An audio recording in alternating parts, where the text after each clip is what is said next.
What's going on? What's going on, my lovely people? We back again with another one.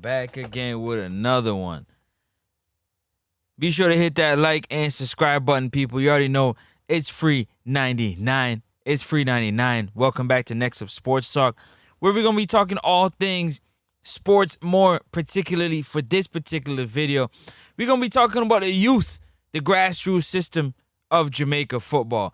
How much of the Reggae Boyz fans that follow the Reggae Boyz through and through are as invested in the young Reggae Boys and Reggae girls?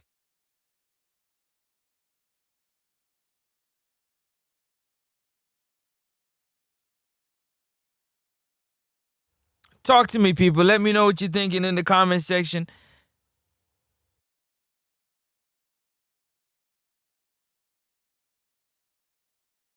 That's what's on the docket today. We're going to be talking about that love for the football, for the youth, at the youth level. The love for the football at the youth level, especially a part of the Football and Federation, a part of the system, trying to get that part down right there to get a better understanding. So I appreciate y'all tapping in. Hit the share button. Share it when you get an opportunity. Tell a friend to tell a friend to tell a friend, tell some more friends. We won't be here for a long time, but we'll be definitely, looking to have this conversation. So jump in the comment section, drop your thoughts, drop your opinion, hit the like button. You already know that's free. Subscribe to the channel. And also, if you're feeling blessed, you enjoy the content that's going to be coming fast and furious, then please go ahead. Please go ahead and hit that subscribe button. Hit the subscribe button. The goal is still to get to 5,000 subscribers. So we still working towards the goal. Sometimes you got to laugh at yourself. Yo, God is the greatest, man. Let's say thank you to my Lord and Savior for another one, because without him, none of this be possible. I've been having some technical difficulties, I'd say, for the last, maybe about a week. So I haven't been able to put out the content, the way I like to put out the content. But nonetheless, seems like we back up and running. Big up to Ja Garns. Ja Garns says, up and running. Where is my cursor? It is hiding. There it is. Big up one Ja Garns in the building. Why isn't this coming up? There we go. Boom. Big up Ja Garns in the building. One next up sports talk. Next up sports talk. Hit that like and subscribe button. One Francis, on the app, coming to you live, people. So yeah, that's what we're talking about today. Because again, for me, the conversation continues in terms of, the youth, the grassroots system of Jamaica football, man. The grassroots system on the island, to continue to give them youngsters opportunities to change their life and their family's life by playing the beautiful game. If we continue to produce high-level talent, from a young age, that can only bode well for everybody. You understand? So football is a big business, but taking it from, the grassroots level, the babies, it affects the top end. And that's why right now we have a lot of players playing all over the world, born from all over the world. And they're looking to compete, for the senior team. But then again, you get a lot of the pushback saying, well, you have players on the island that need to get an opportunity to get into that system. So, how to even it out best as possible, in my opinion, how you even it out. Tell me how you even it out. Is you raise your level of training development on the island so we can have true competition for these positions. That's really what you want, because you're not going to stop a heritage player from wanting to represent, the country due to the fact that they weren't born on the island. Is not really what we're looking to go for. Also, we want these youngsters that are competing at U14, U17, U20. We want them to have a future. We want them to have a system that is set up for them to where they can excel to that next level, whatever that next level may be. It could be college, it could be pros, it could be semi-pros, it could be the business world. Whatever it is, there is a system that is set up to help these youngsters achieve their best, man, achieve their best. And so that's what we're looking for. That's what we look. What is that? What is that?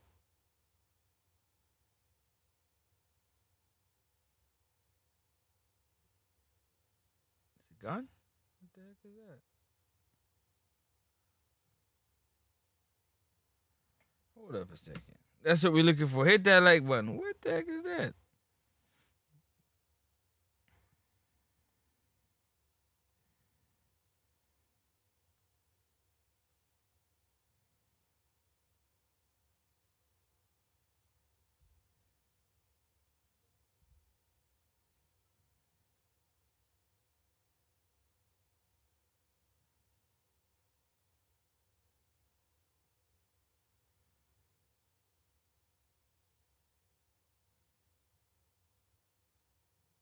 What is that? I still can't even see what that is. Y'all go ahead and smack that like button, man. Hit that subscribe button. Let me know what y'all thinking. Again, we got U17. All right. I guess it's gonna stay there. Cool. We got U17. U17. U14. Right now, U14 competing. They got 4 from Haiti just the other day. Not sure what is going on for this game right here, but what do we have to say to that? What do we have to say to the grassroots system? The system that is built so that these players can play at one at their highest level and two achieve greatness. Go on to achieve greatness. You know what I mean? The federation and the country is doing as best as it can to put these athletes in the best position possible. We're pumping out these players at a high level. Then come on now.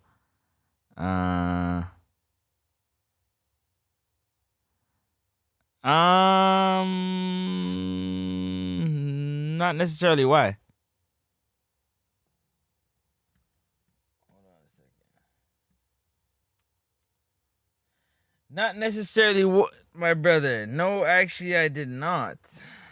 I don't know what that is, but I gotta get that off of me, dog. That's for sure.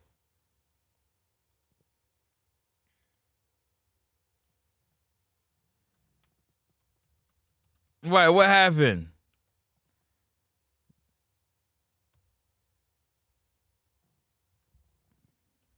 Smack the like button. Hit the like button. Hit the share button.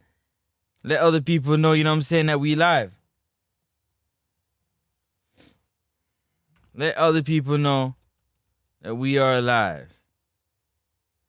But I wanted to come here and have this. One, I wanted to run the system to see, how it's holding up. One, and two, also wanted to have a conversation with y'all about, again, the grassroots system. Again, it seems like we so concentrated on how the senior Reggae Boyz team is going to do that we neglect just how these youngsters go into these tournaments and are prepared and are ready and ready to compete at a high level.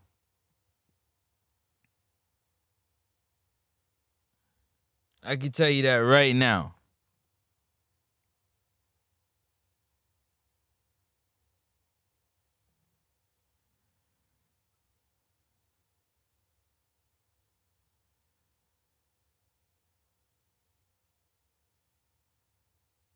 And so yeah, I'm actually, I'm excited to see what can be done. What can be done? Because we're going to continue to be at a crossroads when we get into that whole conversation. Okay, that's why on my phone it's not showing you are not on. Okay.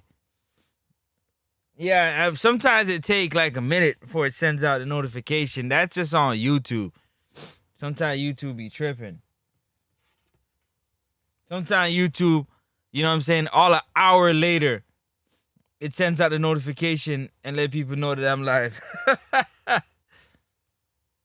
That's why I always say, you know what I'm saying, hit the bell icon. If you hit the bell icon, then you know what I'm saying, you know when I'm live. Big up yourself, Andrew, every time. Hit that bell icon, that bell at the top of the channel. The best way to do it. And hit all so you know when I go live, because you know what I mean, we'd have to create a group that I let y'all know that I go live, and sometimes that can be a lot of work.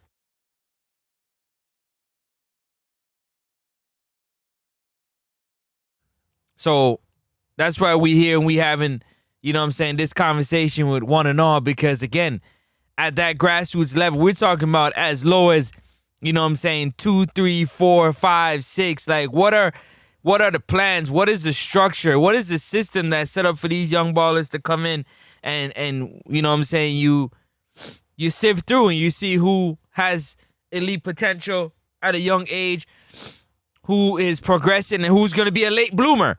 And then you put them in said category and you continue to build on their skill set as long as they love the game, and you continue to work at it at every level, in every parish, you understand, in every community. You know, you want to see growth the best way you can. That's really what I'm talking about when we talking about it. You understand, people? And so from there, now you build from that 2, 3, 4, 5, 6. Now you get up into the U14s, the U17s, U20s. Now we're starting to,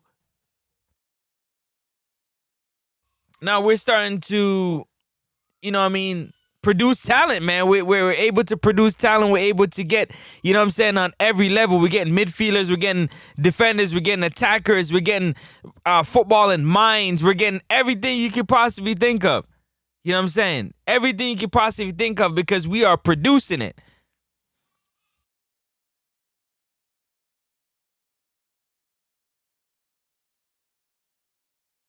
Be sure to hit that like button. You got first responder says, bet you Rickett had his speech ready, but him climb up because the team came in second.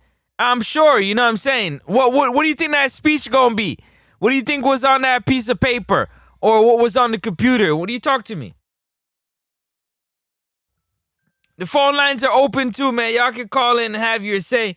You know what I'm saying? If it takes too long to type, just call in. Call in. Drop your thoughts. You know what I'm saying? You know the number already. If you got the number, you got the number.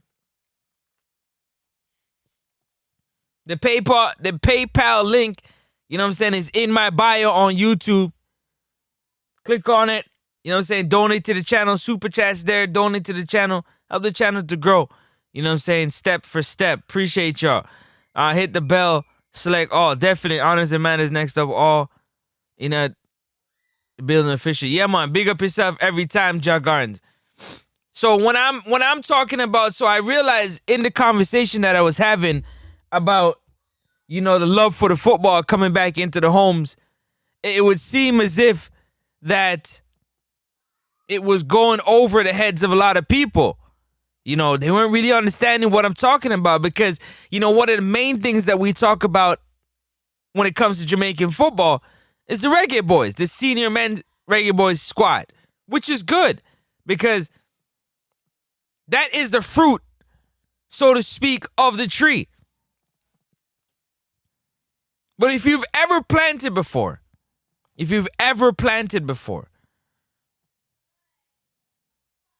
right now we are cutting off the limbs at the bottom of the tree so that the fruit at the top can get the most energy and grow the biggest. Except it's not working for us, in my opinion. So we need to go back to tilling the soil, preparing the soil, getting the seed ready, the seedlings, so that when we start to plant, we can reap a good harvest when it comes to the football. That is what is important to me.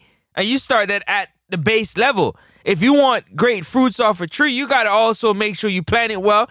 Make sure, you know what I'm saying, the right food and nutrients is going into said tree to give you what you're looking for, the production of the fruit. Right now, it wouldn't seem like our fruit, when it comes to the island, is producing the talent, not to go overseas and play in this club or that club, because that comes with it as well. But I'm actually talking about being able to transition into the national team and actually compete, because we're talented. We're producing talented individuals. You heard I said producer. We're not manufacturing. We're not seeking. We're not buying. We're not importing or exporting. We're producing. We're cultivating.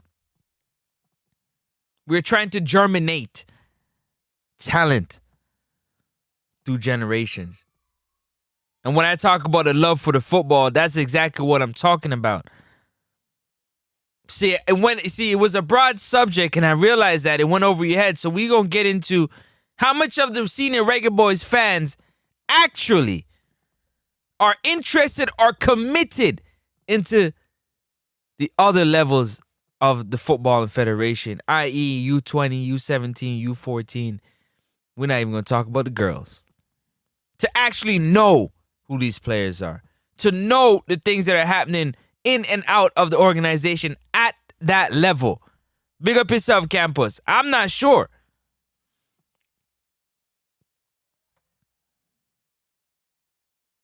But we're talking about the U14, U17, U20 international team having uniformity. And I believe in having uniformity is we start to go back to producing our footballers. We have natural resources. We just need to cultivate it. So we have natural talent. How can we cultivate that natural talent so that it can work for us? What do we need other than money? One, we need educators of the football. So we need people that understand the football at a high level, at multiple different levels, to be able to translate the information, because you can be up here, you're talking in this big words for a senior players, but you can't translate it to a 4-year-old. So we need educators of the football to be able to educate these children in an organized environment. Outside of an academy. So my question is, what happened, ladies and gentlemen, to the mother or the father, the auntie or the uncle, or just a particular person that fall in love with, say, reggae music, and they become obsessed with it, and they start to teach themselves about reggae music. They start to teach themselves about baking. They want to be a seamstress, and they teach themselves how to be the best clothing maker in the world. What happened to those that want to be the best football developer? Not to develop 100 kids, maybe just your own child. Maybe just your own child. Or your niece or your nephews. So you dive in. And you think of training method. The beauty about it is that you have social media now. Social media gives you that avenue. Social media gives you that space to do some research and search and figure out how you can get your youth better, or the youths in your community, or some youths that you came across that know how to play, that love the football but might not have the knowledge. What happened to that love? Where you sit down and study the game, and you study the 4-4-2 formation, and you study the 5-3-2, or you study the 3-4-3 or the 4-3-3 and figure out how to break. What happened to that love for the game and figuring out, okay, as a midfielder, you know, this is what you should do, this is what you shouldn't do, because we watch the greats train and we take, you know, a little from here, a little from there, and you apply it to the footballers, and then it breeds, you know, into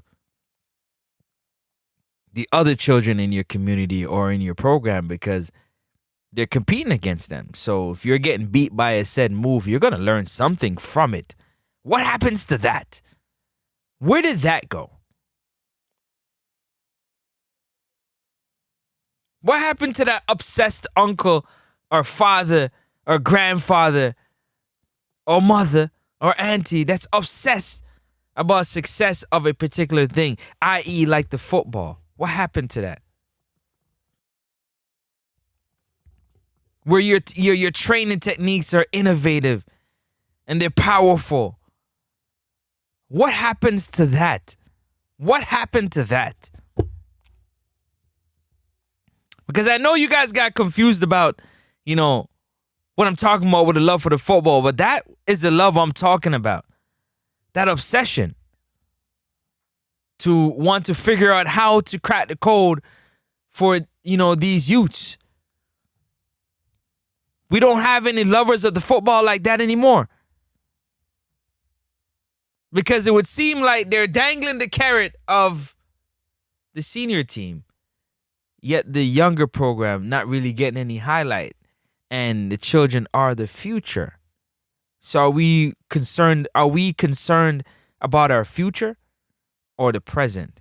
Because the present is a now Reggae Boyz squad, senior squad, but the future is at U14, U17, U20. That is the future of our program. So are we concerned with what our future looks like, or are we more concerned about our now?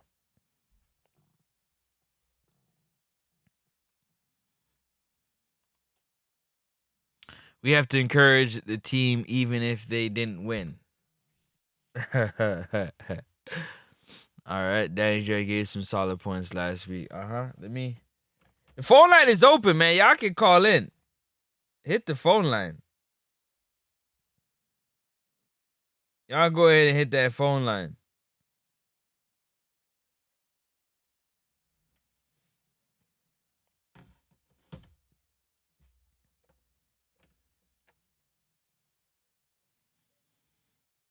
We need to get the blueprint from the track program to see what works from the grassroots.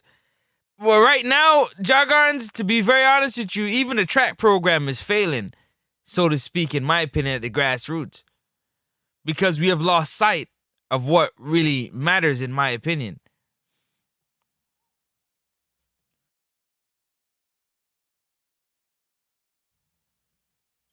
Our turnover at the grassroots level for track and field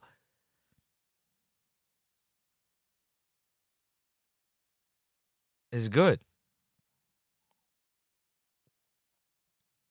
It's just from the high school level into the pros or running for the country. That's when things get sticky. That's when things are not organized. Because for the amount of athletes that we pump out every year, dominating the best high school competition for track and field in the world, and it's a boys and girls champs, you can't tell me that we're struggling to find a few athletes to run in any of these competitions, these championships or world games or whatever. You're hard to tell me that we're struggling to find athletes at that age that can't compete. So we're not even talking about that. That is for a different conversation. This right here is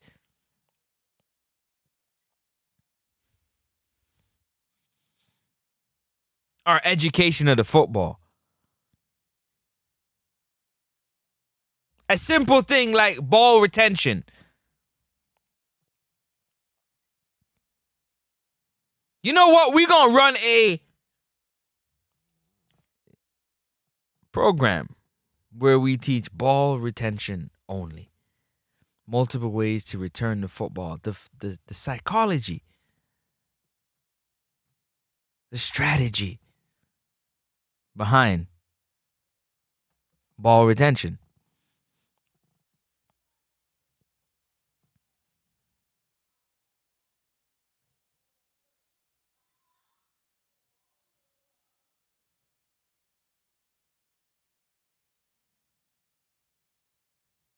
Just a simple thing like ball retention is important.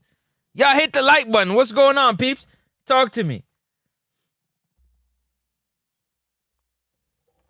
It is clear as day that the Jamaica football program, especially on the male side, we struggle with ball retention at almost every level, from top to bottom.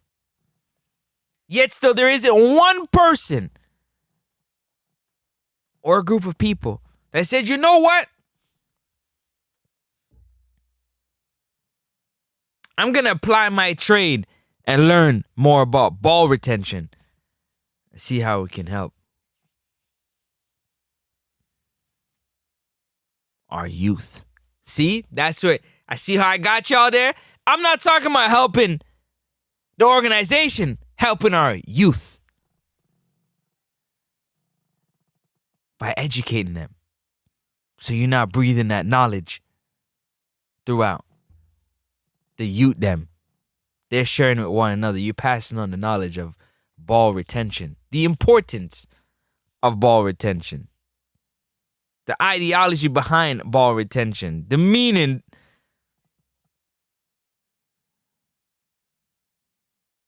But how much of our fans really know about the players on the U14 team?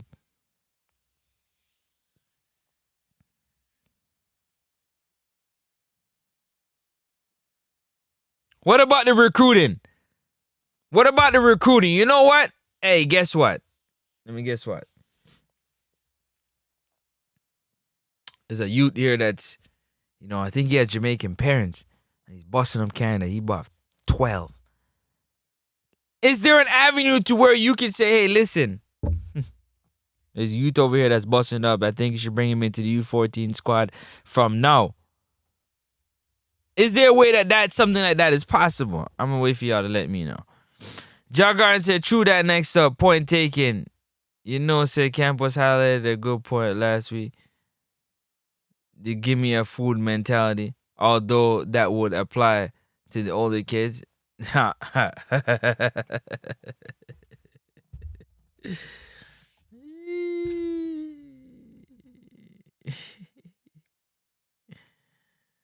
The give me a food mentality. That's what I'm talking about.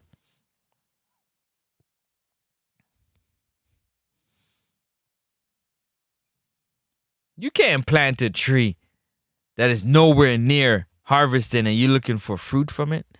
You're looking for food from it. You gotta let the tree grow and blossom. Where they do that at?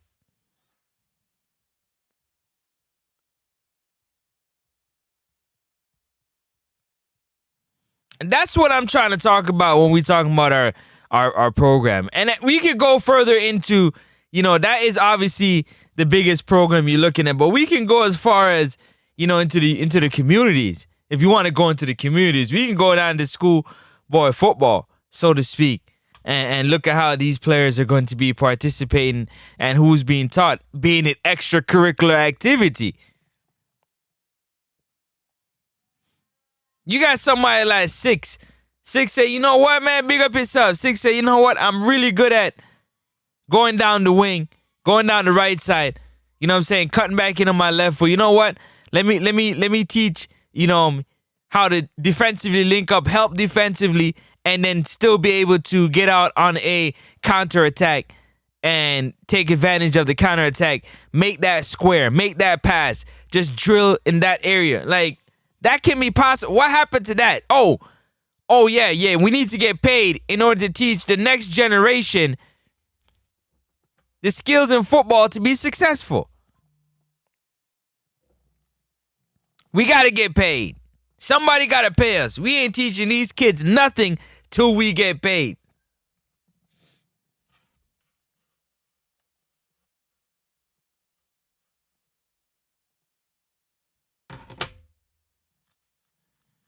Talk to me, people. Talk to me.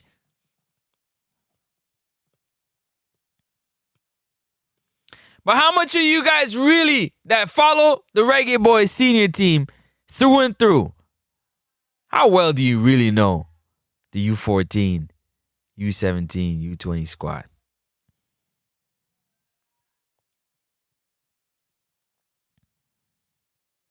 How well do you really know them? Because we warn about what's at the top of the tree. But we're forgetting what's at the bottom of the base of the tree that is eventually going to be at the top.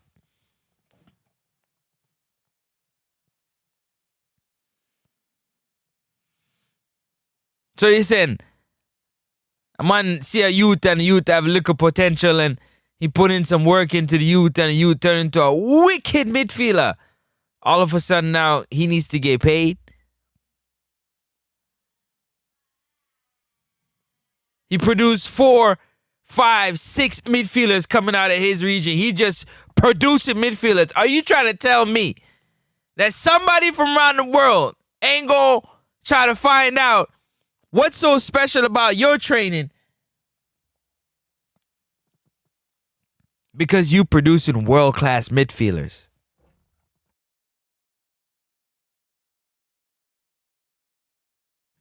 You might not have any formal licenses or certificate,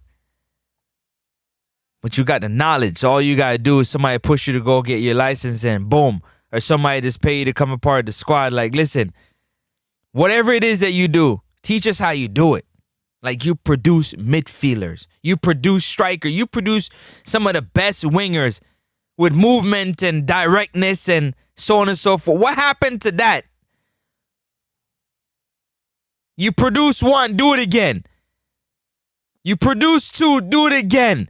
You produce 5 or 6, somebody's paying attention. You guys get that one for free, man. Some of y'all be tripping. Because they like to talk. Who's this youth? And know nothing about the kids that are coming through the system. That's the mentality that is destroying our culture. Not only the game, but the culture. 6? That's what I'm talking about, bro. That's what I'm talking about, my boy.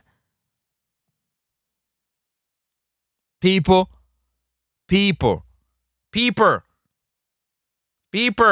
That is what I'm talking about. How much love do we have for the youngsters? How much desire do we have for the youth? They are the future, aren't they? Are you trying to tell me that if you genuinely and honestly take care of somebody to the degree where they have achieved much success, you tell me in your heart of hearts they won't remember your labor of love? Talk to me real quick. I'm going to talk back.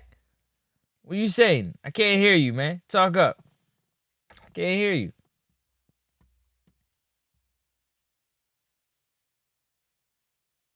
Smack that like button, people. It's free 99. Free 99. A football we are talking or what? Because it seems like some of y'all hiding. Are we talking football or what?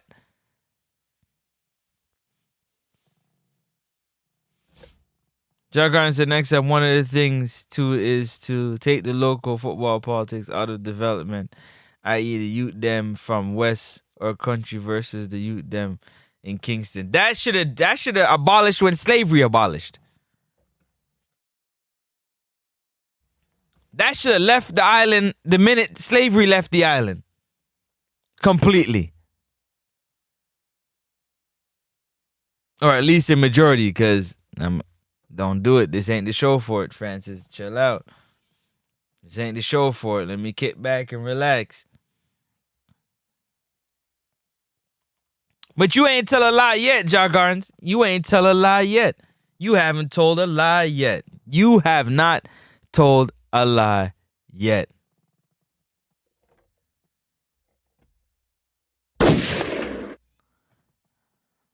Let's see if I can get the man on the phone, man, and see what's going on.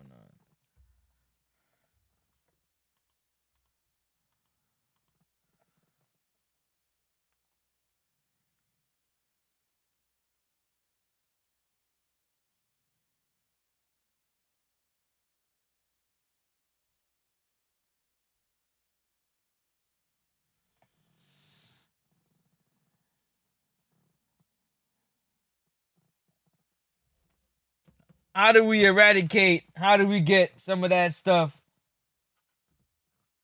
to change for us? That is the question. That is the question.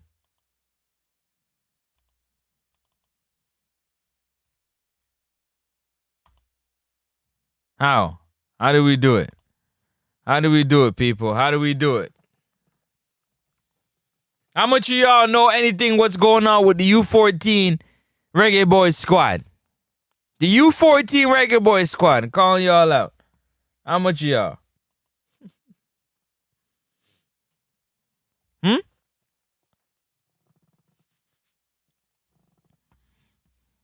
To want good for your own, you need to get paid. You got to get paid.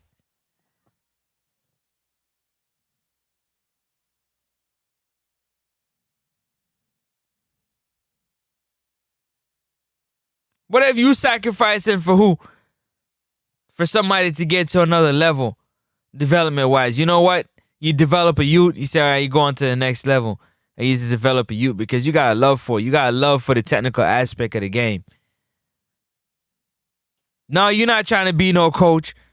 Nah, you're not trying to be in no organization. You just love developing the youth them so that they can be their best and they can achieve greatness. They might not even turn on into footballers, but just the lessons at which you are teaching them. The lessons that you are teaching them, not only will they become better men and better person in society, they might turn into a wicked footballer based on just how you break down the information. The phone lines are open. You can call in. You can call in, man. Phone lines are open. Call in when you're ready. And we'll have a nice conversation, but I ain't here for a long time. I've been having some difficulty and it seems like everything is sorted out, which is great. So the content is coming fast. Yes, it is. But that's using a lot of high percentage of my CPU, though. Dang. 9%. That's way up there. Anyways, Grassroots without no good coaches. Yeah, well, again, Orain, that's what I'm... You see what I'm talking about? See, I'm not even going to put it... Forget that terminology, coaches.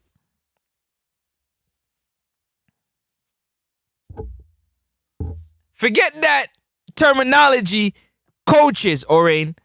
Let's erase that coaches and put football developer. Because coach go on the sideline and he manages a squad of 20 players, 11 on the field, and he's orchestrating. But he might not necessarily, his gifts might be to organize a football match and have a team work in unison. But his actual skill might not be to develop talent. His might be strategizing a play with talented individuals, having them play on a string, having them play in unison, having them play with great understanding of what the strategy and the plan is. That does not mean he's good at developing your first touch, your shield, your two touch, your heading, your chesting, your balance on your feet, your stop and go. He might not, that might not be what, so that's a coach. I'm talking about somebody that can develop the game in a youth, in a raw material, like a young player, and let them understand the football, unlock their football mind.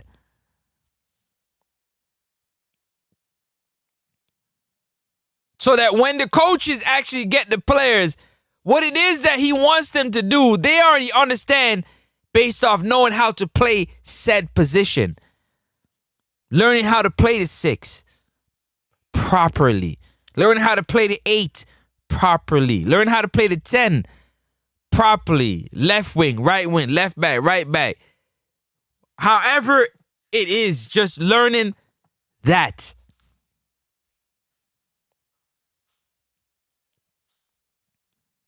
That is what I would like for us to get back to or adapt. Becoming football developer, developing the developmental side of the game. A simple thing like ball retention. What is the importance of retaining the football?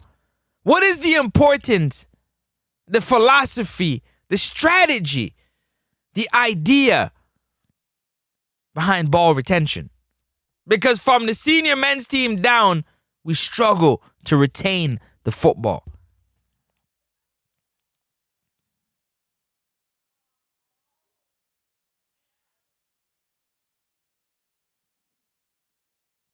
You mean to tell me, Orain, you got somebody, let's just use this for an example. You got somebody down in Clarendon, and they developing a youth, and the youth go and he play for, say, Clarendon College. And then, now it's at the place where he's garnering international exposure, international attention.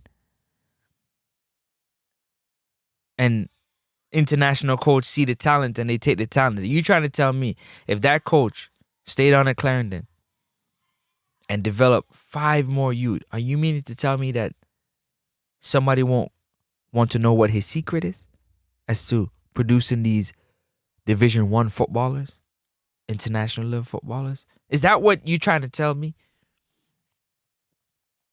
But you're going to have to want to learn. The knowledge is there. You just got to find it. It's there. Maybe you got to spend some money to find it. Okay, cool. Forget it. See, we're back to the money. Scrap the money. How about we get back to just sitting down and consuming the game to where we learn. See, I'm again taking this away from the federation. And I'm talking about, again, just the football itself. Like the man them that know and love football. Where is that love to come together and say, you know what, we're going to teach these youth. We're going to affect something on the youth. And not we're waiting for the organization to do it. Because I know the first thing you're going to say, well, JFF this. But at the end of the day, you can see clearly that the exposure that the senior men's team, you don't know who's on the U14 team because it's not advertised. U17, U20, it's not really advertised as something of significance.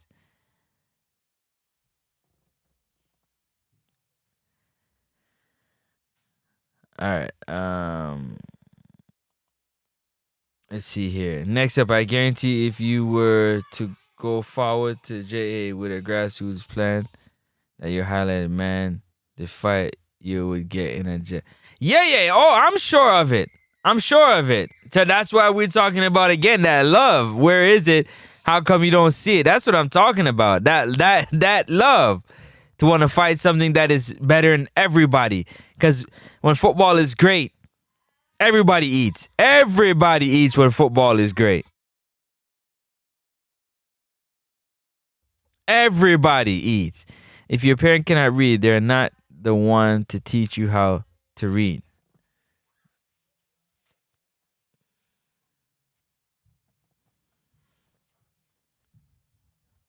So what is your solution, Lorraine? Because we're talking about football. You might not know how to play football, but you can teach somebody how to play football. That's a fact. You might have not near skills how to play football, but you can definitely teach somebody how to play football by them following your instructions of what you're showing them or telling them to do. And there's many different ways to teach somebody how to play the game of football. That's for sure.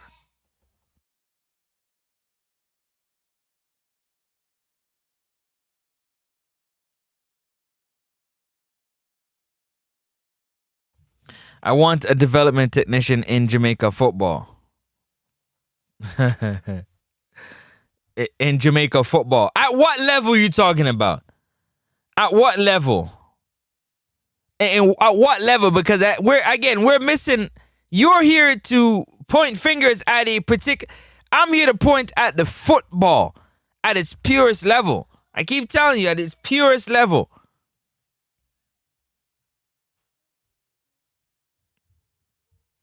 So, footballing technician in Jamaica football at what level? Until there goes, we ain't getting nothing new. Again, you see, you want to talk about the federation. I'm not talking about the federation. I just get wondering what his secret is. Then I fight him. Yeah, on the island. Off the island, many people have asked and seek knowledge, for sure. And he continued to bring people to the island to teach. At one point, he bring people to the island to continue to further the football from the knowledge from wherever they're coming from. Yes, he does.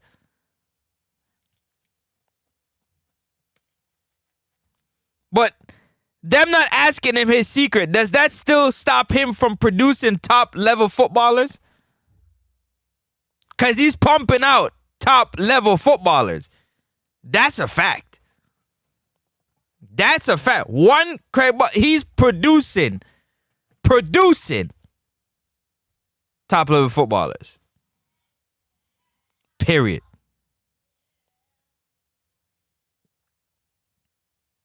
Period.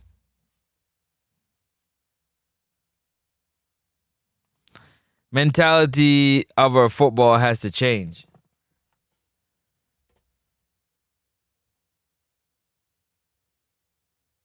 The mentality definitely has to change. For sure. 100% the mentality has to change. It has to change, man, for sure. Got to change. Got to. Jargon said, my humble opinion, I could be wrong. As me off of the rock over 40 plus years. Ex-ballers that have returned to the island to give forward their knowledge, them I get fight. Yeah, Jargons. Of course they gonna get fired because again, with the food there. So again, are we talking about a love for the game?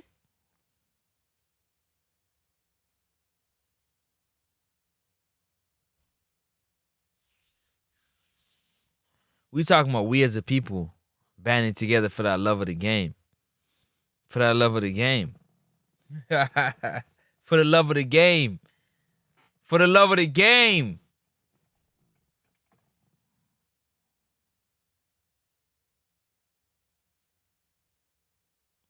Pure love of the game. What up, Jay? At one point, wanted to take Buzz Secret to sell players, then them jump off. Yup. Yes, he did.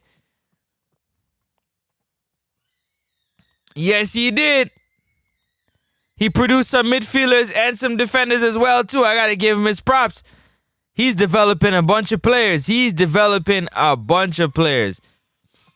That might not all play first division, but they playing pro football. They playing professional football. They taking care of themselves and they family playing professional football. Now that is facts. We want all Jamaican producing top-level players, not just Craig Butler. Facts. But you are missing my point again because you want to stay, Orain, talking about the Jamaica Football Federation, and that's not what I'm here to talk about. What I'm here to talk about is that said thing. Craig had to get it within himself to want to produce a footballer or footballers. He had to learn the game to teach them to be what they have become or could have become. So yes, brother, yes, somebody has to take up that love and that passion within themselves to teach themselves the game, to want to say, you know what? I want to teach ball retention. I want to teach the youth them in my community. Let's just keep it in teaching them in my community how to retain the ball and progress the ball at a high level. Just that skill. And that alone might produce a high-level footballer or multiple high-level footballers. But somebody has to find the love within themselves. Uncle, auntie, grandfather, grandmother, whoever it is that want to love the football, that want to help the youth them in their community. They might not be able to take them to the heights at Craig Butler, but they take them to another level where somebody can smooth down their edges a little bit further. That is, for me, the common goal of this all. This is what I'm talking about. Now, is that something that's reality? Never say never. Jamaica said what dead in the dashway.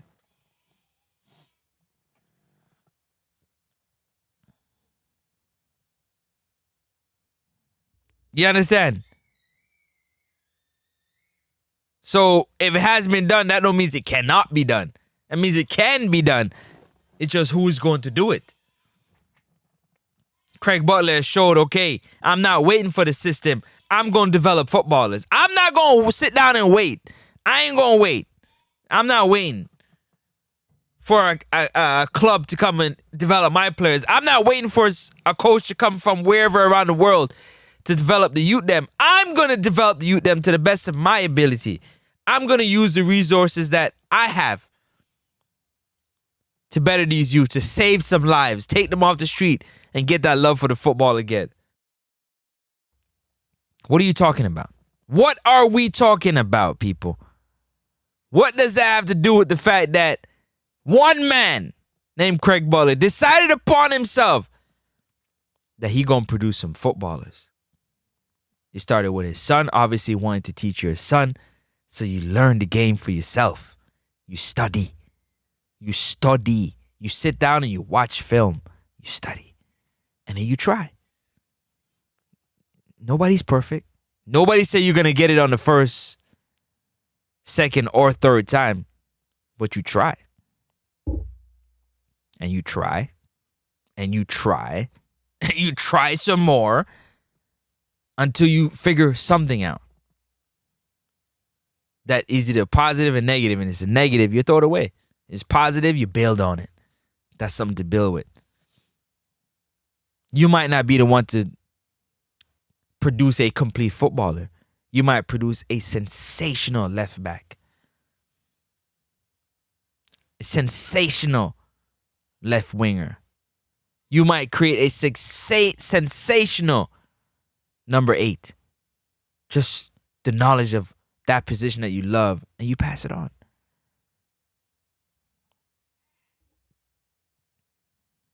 And it doesn't have to be, oh, let's put together a league where we got 7, 8 teams and then we're going to... No, we're talking about developmental of the football. Just developing the skills that they can take and use it in a game wherever they're going to play. But just you developing their skill, their first touch, their left foot, their right foot, using both feet. Positional awareness. Understanding as a center back where to position yourself, how to hold the line, how to get up and down as a left. That type of knowledge is what I'm talking about. We all watch the game. Yeah, but what you said? Yeah, but the standout seems to be right wingers. Yeah. And there's nothing wrong with that. There's nothing wrong with that. At least you know what you're good at. Bro, I produced the best right wingers to come off the island of Jamaica. Period. Bar none. Ain't even close. Check my track record. Speaks for itself. What are we talking about here? What are we talking about here, man? But this isn't yesterday I've been talking about this.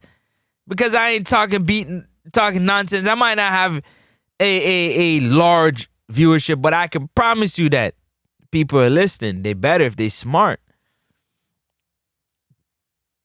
Because it ain't rocket science. Y'all getting this for free.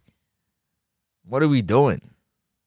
We're producing coaches, but we're not producing football educators that know the football on the field. Between the lines.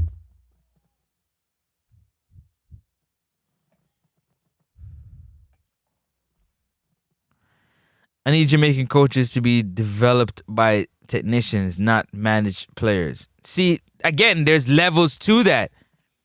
There's levels to that, Orion. That's what I'm saying. There's that level to it where you have coaches that can manage players. You got coaches that can develop players. But let's not hold it to coaches. Let's get football educators and developers.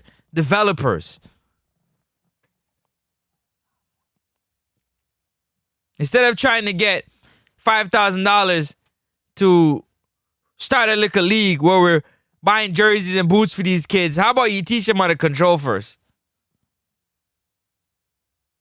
How you teach them how to properly shoot the football, pass the football in the roughest conditions. So when they get into that premium grass field, it's like a walk in the park.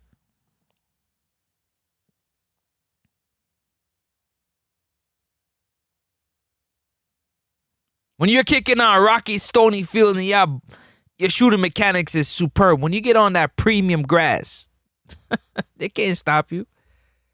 Can't stop you. But no, everybody wants to eat the food. Everybody wants to know where the next meal's coming from. Oh, you calling everybody. Andrew calling everybody. Everybody jump in. Hold on a second, y'all. Hold up. Andrew don't call everybody. Andrew funny. Hold on a second here. Shoot. Yeah, hello? Yo. Everybody, you don't call everybody. Is it Andrew? Who called? So everybody for that one is Carl, man. You are something else. Yes, people. Well, yeah, that's what we talking about, man. Y'all, you heard me talk for a minute. Y'all share y'all thoughts. Wasn't gonna be here for too long. Just wanted to, I'll be sitting down and I just be having these, like, I just don't understand how that love for the football is really just, it's not there. What up? What's up? What I'm talking about when I talk about that love for the football, it's going over a lot of people's head. And I understand, but I don't get it at the same time. Because we get so enamored with, with the titles that we have, rather than just developing the football. Again, if you develop in a midfield, if you develop in the best number 8, and you develop 3 or 4 or 5, trust me, somebody's paying attention. Well, go on, Conrad. Anybody want to go? Who's online? Who want to take the lead? Yeah, I just go kind of piggyback off of what you say, which is, the somebody comment about, Butler have the right wingers down and they have a formula for them. And then before that, you're talking about the fact that, as a coach, building the fundamentals and taking that to another level where you can really coach a team and be effective. I mean, how I kind of look at it, and you're talking about the work that really goes into that of, taking the positives, throwing away the negatives. How I kind of see the Butler situation is, the man have a formula, but, and it might be specific to a certain position on the field, but, imagine if you had the 20 coaches that had that formula for 11 different positions on the pitch, that would definitely benefit us right now. I mean, that would benefit us now and into the future. So, there's definitely responsibility and ownership that has to be taken on all sides of the pitch. And kudos to some of the coaches. You're seeing them make the right steps in that direction. But as I've said time and time again on this program, slow going, guys. It's really slow. I mean, things don't happen overnight. I think we can all understand that as Caribbean people, um, with the trials and tribulations we face in everyday life. But it's happening so slow that it's like, the world of football is leaving us behind. It's leaving us in the dust. It's, like, me just I wait for the day when the dust and the clouds can settle where we can actually compete on the international stage. Because as of right now, I'm not seeing that. But back over to you. Anybody else got any thoughts on what Andrew just said? We're gonna do something different. Go ahead. Francis, Listening loud and clear. I want to ask a question. Why don't we use our Adidas sponsorship to set up grassroots development in Jamaica? Explain further. Explain. Give us a good understanding what you mean by Adidas sponsorship, because you gotta explain further what you mean, so people are clear. We have Adidas sponsoring the senior team, and is a huge part of Jamaica football sponsorship. And I'm like, why don't we structure the sponsorship to make sure that we get the necessary help we need when it comes to developing the players them? Because does Adidas want to support a loser program all of them life? Well, first thing is first, right? Let me just answer your question. When it comes down to one, Adidas supporting a loser, loser can be categorized in so much different ways. Number one, loser in which aspect? Loser in them getting their money back because jerseys are selling, or loser because on the field success isn't translating to what people think it should. Because if on the field success isn't working out for the Reggae Boyz, but off the field success is working for Adidas would be a fool to cut ties with something that's giving them success, regardless of what their product is on the field. I'm not saying cut ties, but to develop. If Jamaica was in the World Cup with that Adidas brand, Adidas would have gotten more money from that. Well, let me explain something to you. Adidas, in case you don't know, Adidas, and again, it goes back to my said point that I'm talking about here, gentlemen and ladies that are listening around the world. Let me tell y'all something. If we continue to point fingers and wait for somebody else to do the things that we should be doing, we ain't never gonna get nowhere. Hence, no, I'm saying hold on, let me land. I'm getting somewhere. Hence, Adidas is an apparel company. They sell apparel on all different levels. Their job is not to ensure whether a federation in whatever country that they're doing a deal with, if their football is developing. Why do they care? I'm not saying Adidas should do it. I'm saying the JFF should set up. Again, and what I'm talking, you keep talking about the JFF, and I'm trying to remove the JFF out the way when it comes to the football developing. And I'm going to explain why. Because a government cannot necessarily help every single entity of a country at the same time. It's been 30. Hold on. It's been 30. You're missing the point. It's been 30 years. I'm talking the football developing. I'm talking about, Rain. Hear me good, man. You're not hearing me, bro. You keep talking about the JFF. You're not hearing me. You're not hearing me good, bro. Hear me good, bro. I'm talking about the youth them learn the game of football, bro. You don't need the JFF for the youth them to learn football, bro. Or get a love for football. You don't need that. You're gonna need the people to teach. Calm down your blood pressure. You don't need that already. You're not listening, bro. Francis, you're going to need to teach people how to control a football. No. Next up. Yeah, I'm listening. Orion, big up yourself. I'm brother. Yeah, we're not asking for you tonight, but hear me say, Orion. Me watch a comment and me listen. And me say, alright, me you are going. It reach a point, where when I look from west, listen me now. Nobody no quote me. Me see something that I missed in that, and so I know me and say, but as me say, me can see things now people are trying to say. You know the whole Craig Butler thing already. We're not getting involved in that. But when you look on the holistic part of it, if Craig Butler is sit down and everybody have the same resources, but if Craig Butler is sit down Orient and same away upon the JFF to show him the way or to make him learn when he could have come back, come show the country, we wouldn't have a Craig Butler.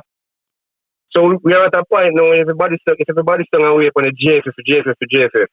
If you listen to Craig Butler talk or listen more time interview, 90% of when he learn when he left the country for whatever reason. Yeah. As I say, we're not getting at that, but him leave it and him go off island and him realize, say, yo, when we there Jamaica now work, this is where they might do a Belgium, this is where, and him try to use that and put it with what him know, and you can see the difference somewhat. So, as somebody say, we have grassroots, but we have the coaches then. So what are the coaches that where the coaches them are doing? Jamaica and wait for JFF. Campus. To show them the way or to send them off island. Campus, hold on a second. Stop for a second. Because I want to change something if it's okay with y'all, right? Whether it's okay or not, I'm gonna try and change it anyways. But instead of saying coaches, football educators, football developers, because you got to remember something. When you say coaches, right, it's such a broad, like, you have coaches that can strategize an 11 on 11 in terms of strategy and ideals, but they might not be able to man be able to progress a particular player. So I want the disparity, I want the difference to be very clear, if I may. But continue. All right. I agree with you with that, because remember my personal stand is, if I'm going to take this big bag of money, say I hit a coach, me personally would have rather take most of the money and invest in a proper technical director. That is my stance. Because as I say, not here which head coach you get to come coach national team, that's like you come like you try to fix the tree from the top. And there's no problem to some extent. So me kind of agree with you. So, but just listen. But hold on. Everything we get, and we say JFF. Hold on. Everything we get up, we say JFF. The persons, when the word we use a while ago, the term we use a while ago. You say no, I use coaches. What term you say? Football educators or football developers. So the football educators, supposedly, the persons were in a position we're supposed to help develop a football or educate the youngsters then. Some of them need to take it upon themselves to and she says stay in Jamaica now because it's thing over and over. Me now said do like a Craig Butler, me now say, but we have to do something because at all level everybody are playing same way. So I'm glad you said that, right? I'm glad you said that because hold on. More read something to you guys real quick. Okay, hold on. Before you read it, I said something earlier in the show, like real earlier, like probably like 10 minutes in. I'm sure a lot of people that's joining now did not hear. Yeah, but I wanted to reiterate what I said so that it's clear, right? What happened to those fathers, those uncles, those aunties, the grandfathers and whatnot that, you know what? I want my youth or the youth them around me to do better at something. So guess what I'm going to do? Thanks to social media, I can go and search for the knowledge. Yeah? I can search for the knowledge to teach them to do this or do that or do this because I'm doing the research. I'm searching because I want better for them. So Craig had to want better for first his youth, and then everybody start coming along. So everybody might have the resources, but you don't have to. Thanks to social media, you ain't got to go far to get the knowledge. You really don't. But Francis, but hold on, I don't want to get too far off track so Andrew can read his thing, but go ahead. Most kids nowadays don't have parents. No, I'm a father, brother. But you putting out only the fathers. That's why I just listed off those who are dedicated to wanting success for their youth. That's what it comes down to at the end of the day. So go ahead, read it. I just want to read a couple quotes because these are some of the quotes I'm live by. You see me? A leader does not wait for permission. They see what needs to be done and step forward. Leadership begins when you stop waiting for someone else to take the first step. Don't wait for a leader. Become one so others can follow. So keep that in mind with what we are talking about and kind of some of the points what Francis bring up since night if you really are tuning into the program. You know what I mean? And I think there are people that are leading in the communities in a certain regard. And they're not going to make any of the obstacles get in the way of them having a positive effect on the youth. You know what I mean? So kudos to them people that were there in the community. I pick up these ballers week to week. I use them on transportation. I do whatever leaders are supposed to be doing. And my last and favorite quote when it comes to leaders is great leaders aren't chosen by the crowd. They step up when the crowd is standing still. Back over to you guys. So that's exactly one perfect what I'm trying to say. Perfect. Because at the end of the day, you know what I'm saying? Yeah, If I'm trying to, and I said this earlier, Campos, yeah? I said, Campos, and I used two different instances. I said, if your Campos are where you are in your community and you're working with a goalkeeper, yeah, you say, you know what? This kid wants to learn to play. We're going to figure out many different ways to get them to be their best. Yeah, and they happen to turn out to where they can go and play semi-pro or go to college or go pro. And you continue to use those same training methods and obviously evolve your training methods, and you have 4 more goalkeepers come out of your community. Are you mean to tell me that somebody ain't going to recognize what you're doing? Let me ask you a question. Who read the quote a while ago? Andrew. So through me in my vehicle on the phone, so I not see the name them. Andrew. Yo, man, I hear you loud and clear. What go on, bro? Listen to me, General. You see that quote that we read? You see why so many times this topic touched me so much? And when I try to get to Francis, and Francis, it's a fly over Francis' head. It's all said and done. But you see, when you live certain things, Andrew, and you live it, I mean, use my scenario. I am overseas now. I'm a buck up a parent yesterday in a Walmart. I have my daughter with me now. And the lady said, well, and the little girl say, oh, there's a post. And I say, yeah, man, can me know her. So she said, she there. I say, yeah, man. Andrew said, when me there Jamaica, Andrew, every single morning, 4:30, 5 o'clock, my car full. A girl pick me and I got training. I go to everyone in the yard. I pick up all of me can pick up. When you listen to me now, when training finish, me drop them back at the gate. Me not drop them out of the road in Andrew. You hear me say me drop them back at the gate until them go in. Andrew, so when tell me talk about a big shot program. So when me leave Jamaica, Andrew, you see all the parents of me call to do the same thing when they come on to my daughter, Andrew. The last 2 parents tell me say my daughter for go out the road. 4 o'clock in the morning. That's when she put the phone in her top pocket and they on video call. She take a taxi and come off of one bus stop down at Ascot and so. And she stand up and her parents will pass to pick her up. And the parents will pass her come from about 5 minutes from which for me because she turn off. And no one was willing to go and pick her up. She have to come out, a little girl. So when Francis I said get back the people, and Francis says some strange reason, and that's a fly over your head, you know, all said and done, but you're not going to do it. Francis, and you know this, me have to stay here so I make my daughter live on the school because there was no one willing to pick her up. No one. And when me they make her full football training, the same thing. Me I pick up the youth, them coach, you can't reach a training now. Which person if I drive and pick them up and can't go training. Then sweat it, then back in the car and drop them off the same. But you not find nobody else to do that, Francis.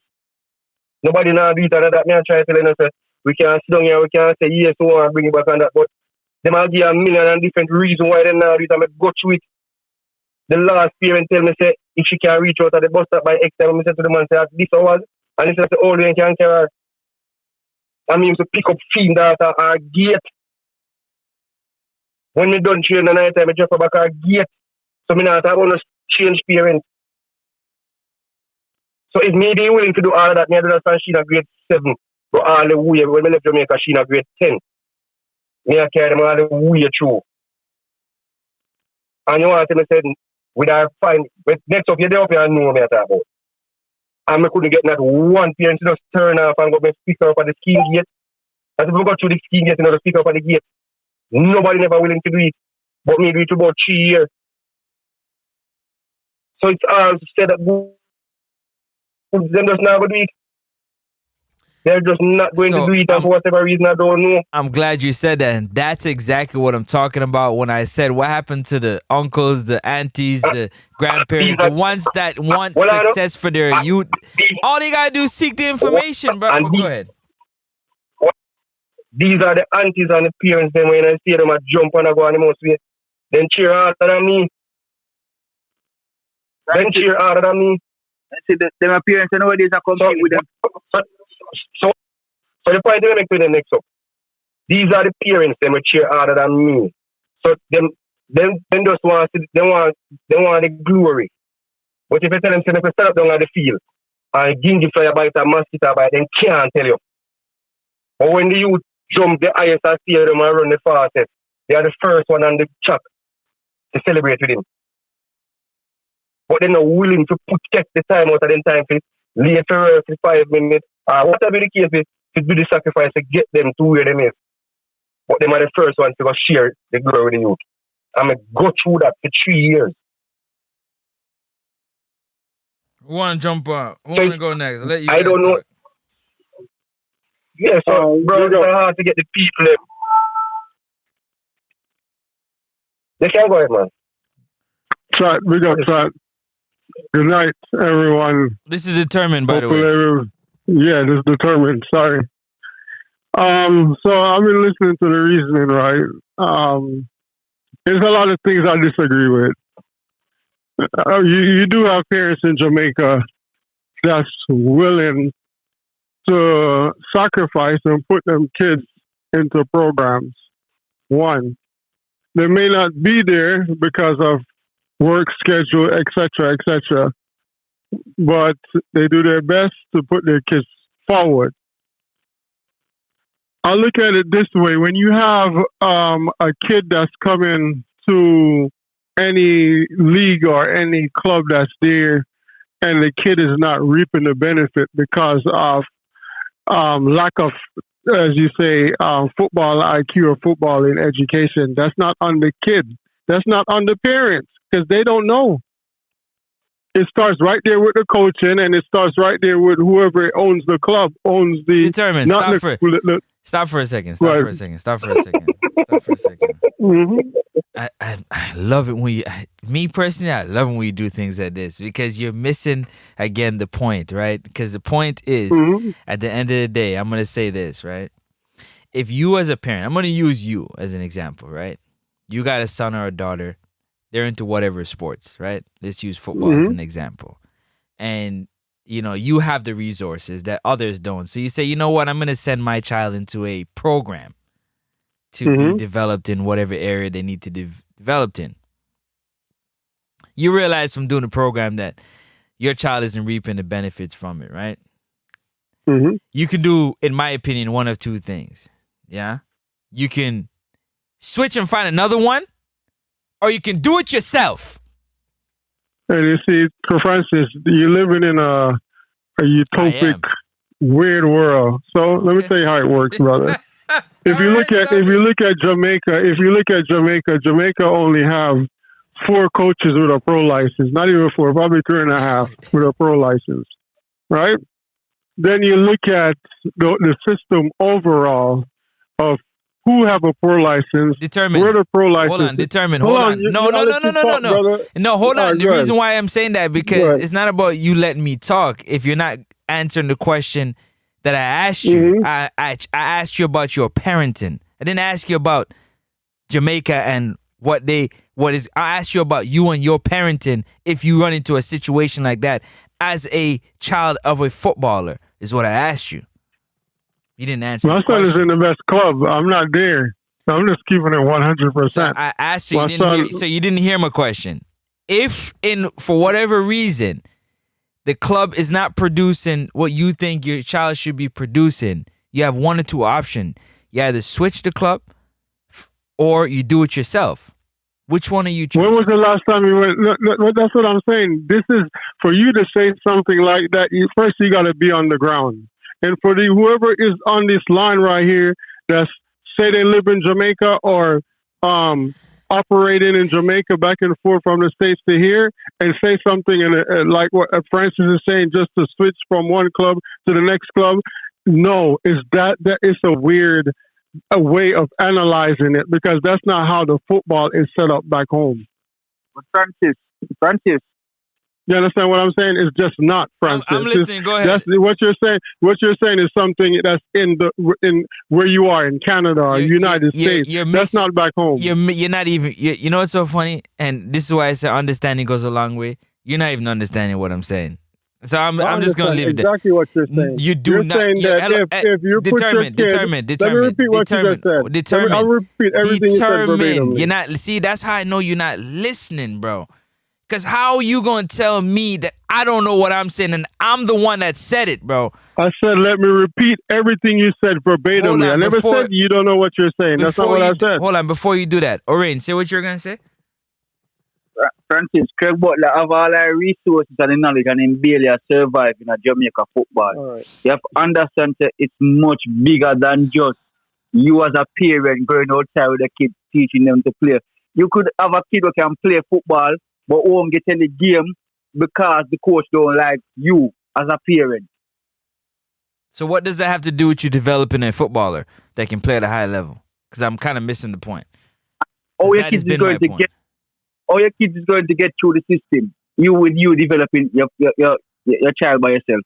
What do you mean? How what are do you going mean? to develop the child, Francis? When you said develop the child by yourself, right?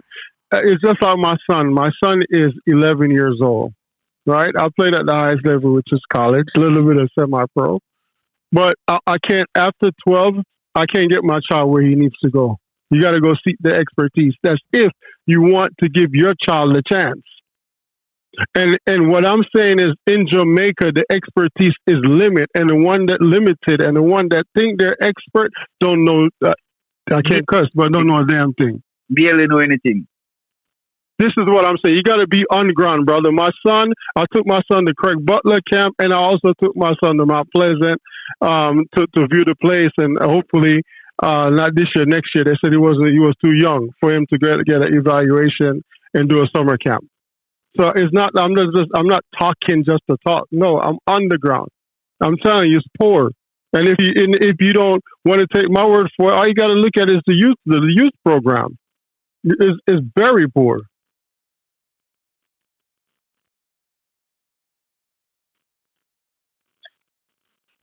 Francis thinks a lot for football can develop.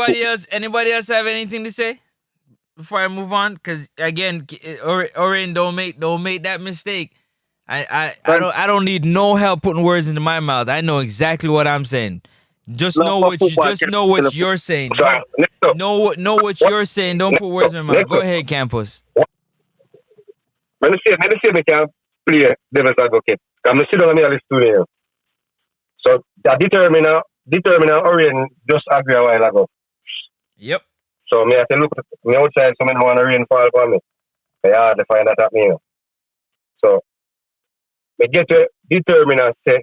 So me ask Francis what me think determiner say. So next up, you put your son in a 2 institute or one, and you know the progress that you want to make. And you know have him at home. You do your research, you do all of what you say you're going to do. And you start teaching. When you reach where you're thinking supposed to reach, or when you reach where you want him to reach, when the time comes, you put him in the U14. I think that is where the problem. I think if me kind of understand the determinants, I don't want to quote or but I think me understand them and say, I think that's where the disconnect is going to reach. Because if on a certain coach name mentioned for a player or a certain club, the pure good him be, Tell him again, you Cam. get a look in. Tell him again, Cam. Tell him again, Cam. I don't know, me a check. I don't know, basically. No, that's what they're saying. I'm not saying that. because again, No, man, hold on. So Again, them are trying to tell you. yeah, They're trying to tell you that next up. yeah, they're trying to tell me something that I already know. Like, they're trying so to, I think, again, so that's what I'm saying, Campus, when, like, you see, like, for me, like, to think that, and I know determine one thing, that I'm just get up here and I just talking, because I feel like talking, and, you know what I'm saying, you on the but ground, you see, and those you know more, but hold on what I'm saying. All right. Okay, you hear what determined a while ago? Determined saying carrying you by 2 places, you know. Mm-hmm. And you say one of them tell him, say, wait, determined try to repeat the last part again. What you just say. What you tell us your son what? Determined. My son wasn't old enough. He was too young. Same son too young to evaluate. What you just say your son be determined? The program start at 13 years old. So that's it. So basically, the information I get for you now say 13 is where them start the program. So 10 and 11-year-old, 12-year-old, even when them have little quality, them have to wait till they reach a age before they can go in that program. Congratulations, guys! Congratulations. We're on a great trajectory. Go ahead. It really disturbs me. First of all, determine and think a camper, right? No, hey. Yeah. First of all, Campo, thanks for sharing that personal story, bro. Kudos to you. You know what I mean? Doing what you do and doing your part in the community. But it really hold on. It really disturbs me that we can be so set in our ways as people and from the Caribbean that we can know that the overarching problem is poor development, that we can't look what's working for other countries of how they're competing. We have to be so set in our ways that we can't say to ourselves, man, you know, we're going down this path, and when we reach down that path, yeah, we are buck up in a wash, we are buck up in a gully, we are buck up in a strife. But we have to be so determined and stick to our guns that we can't change for the better. Regardless of whatever the financial, the youth program, we can't change for the better. It's so disturbing and sad to me to hear personal little testimonies that are true testimonies from us here on the panel, that we can't see that to change may be a good thing, to encourage that change and to have that positive outlook of looking at what other football academies are doing around the world, keeping our strengths in what we're good at. We're such a prideful people that we love when people, them want to talk Jamaican and them want to cuss this, or them want to learn how to dance, or them want to learn how to sing reggae music and participate, come to Jamaica because it's such a good time and tourism and all this, that we can't use that same lack of a better word, we can't use that same rationale when it comes to changing for the better. And I think that's sad. I think that's something that's our downfall. And until, whether you are looking at it from being in Canada or the United States or Japan or Brazil or wherever you are in the world, wherever you're looking at it and trying to compare that, I think it's about time we need a change. Maybe we need to start looking at those academies. Maybe we need to start looking at things that are working in the football world for these nations that are developing light years ahead of us. It's not a couple of years, gentlemen. It's decades now. Couple generations. 30 years. All right, so I think I'll set in our ways, you know. As I say, I play devil's advocate. I can't tell you this point blank, right as I know. Craig Butler is not the only one doing what Craig Butler is doing. Craig Butler is not the only one doing what he's doing when it comes on to youth development and do them. So you have people we are doing them at the same way. as me say, me can play devil's advocate because as me say, me know when me I try to get my son in a footballing program, me know me might not know the technical when want, so me do what me can do. So me say, alright, if me can't teach you how to control and kick, me can teach you how to get fit. If me just use an example. So me can go to Portmore Hill. So even when he reach the program, if he can't control and he can't kick, when me give to him as a parent, me help work on his fitness. Me say, and set now, but a lot me I say from a long time, so we need to look for the problem. But just see the ego of some of the people. Because what you are saying now, or somewhere we are saying a long time. But what happened? Whosoever, I don't know who. If a parent like me, I had a parent out here. No, she said this is what I heard. Let we go with this. Why we are stopped this? So I don't know why, but it need an overall change. We have parents out there. We are doing what they can do with what they have. But it's just unfortunate. You wanna know? It's just unfortunate. And again, just an example. When me do all the way me I do to my son, and me carry him go one trial, and you can see clear as day. Same of the better technical ability, of the better everything. But at the end of the day, the one who gets selected is because who are your coach? Next of sports. She said, my son, no, we accept it. And I say, we accept it. If not, say, we accept it. Let's be clear. How do we fix that? Campus. So you make a couple of good comments, right?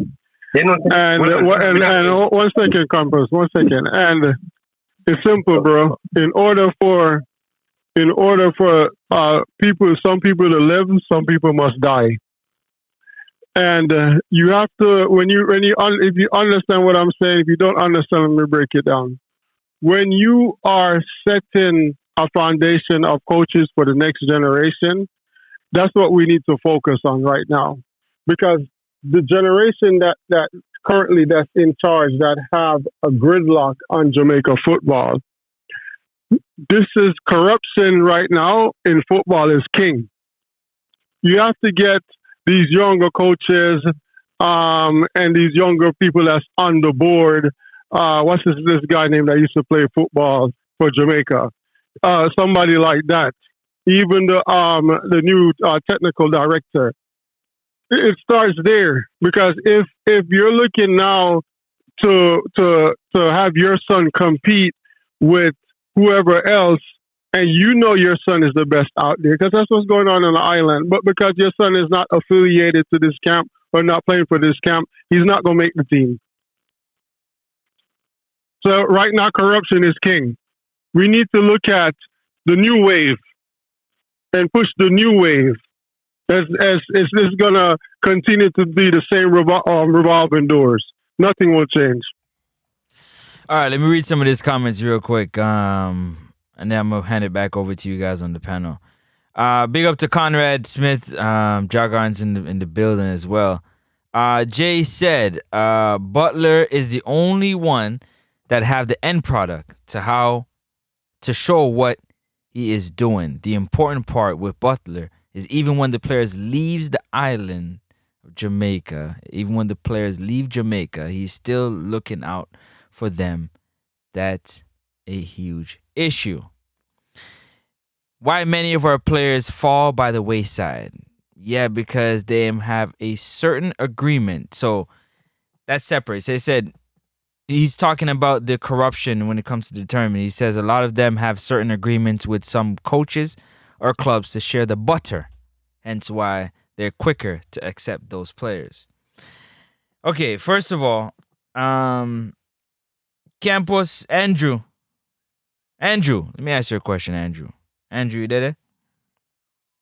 Come on, man, listen. You probably are not like super versed in football. Well, what do you think it would take to give a football evaluation on a 10-year-old child? I'm just asking you.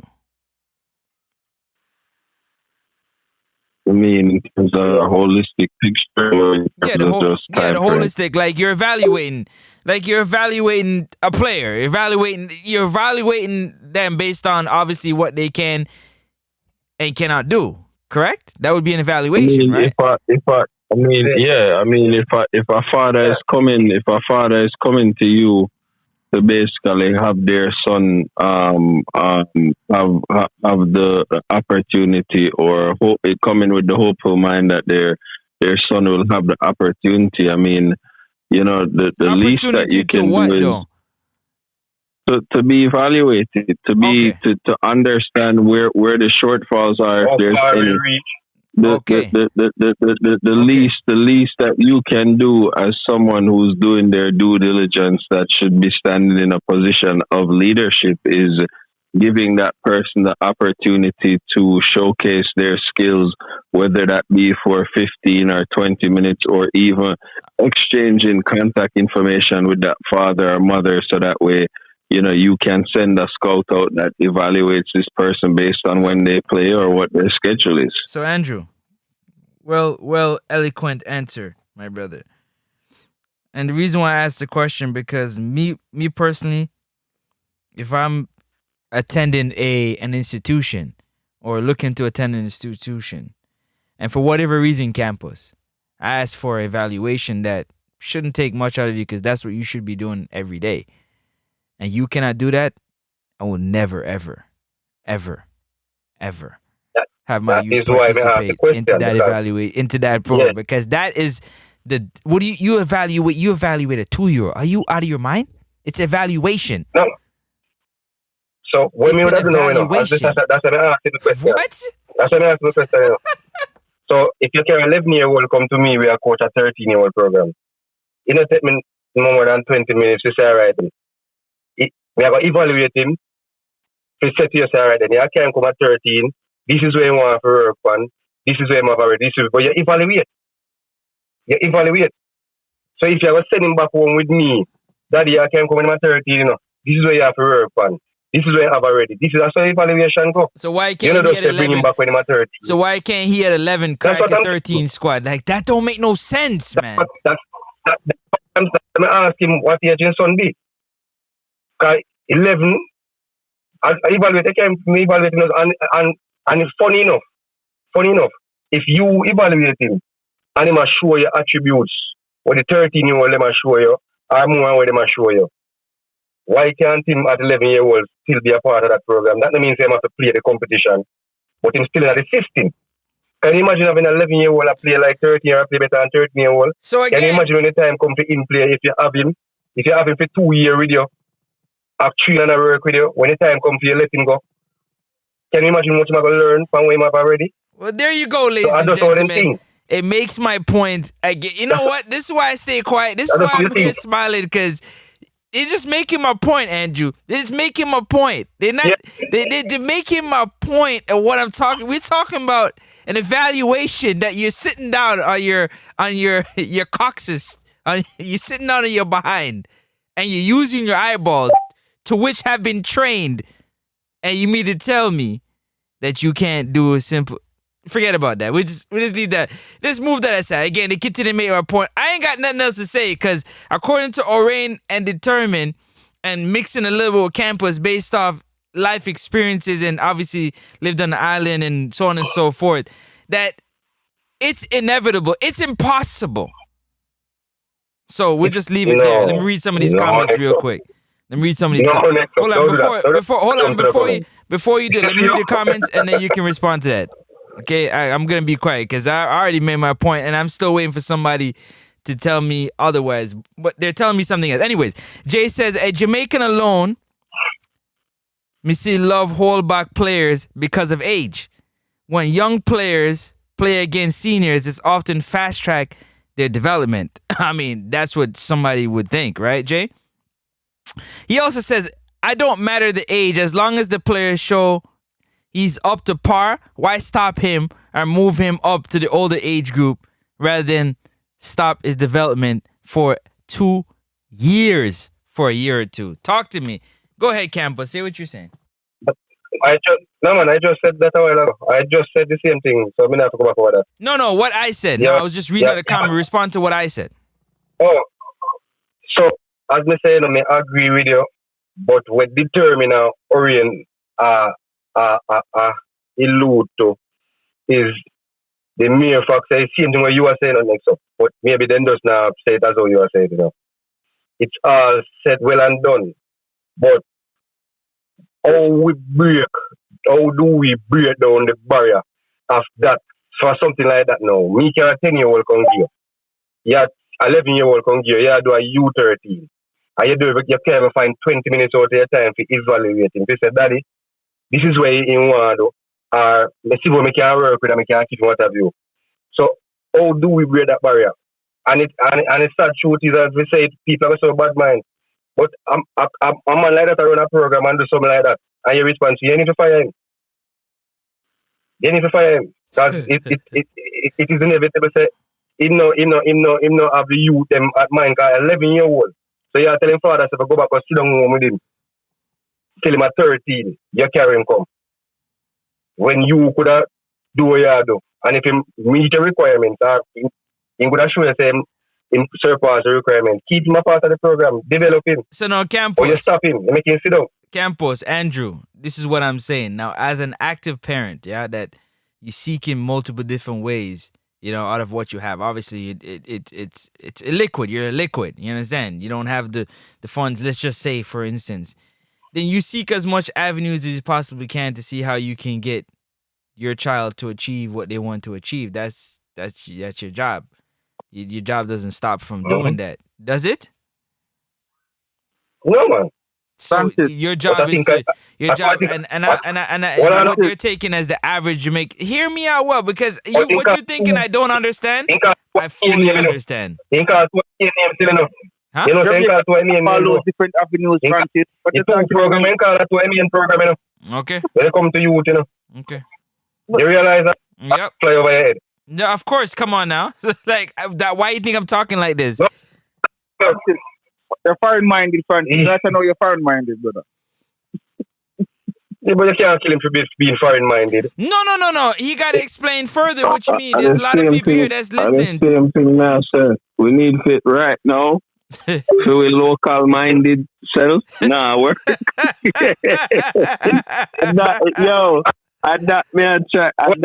try show the, I like enough of the things that me step on the program. The man them are overlook.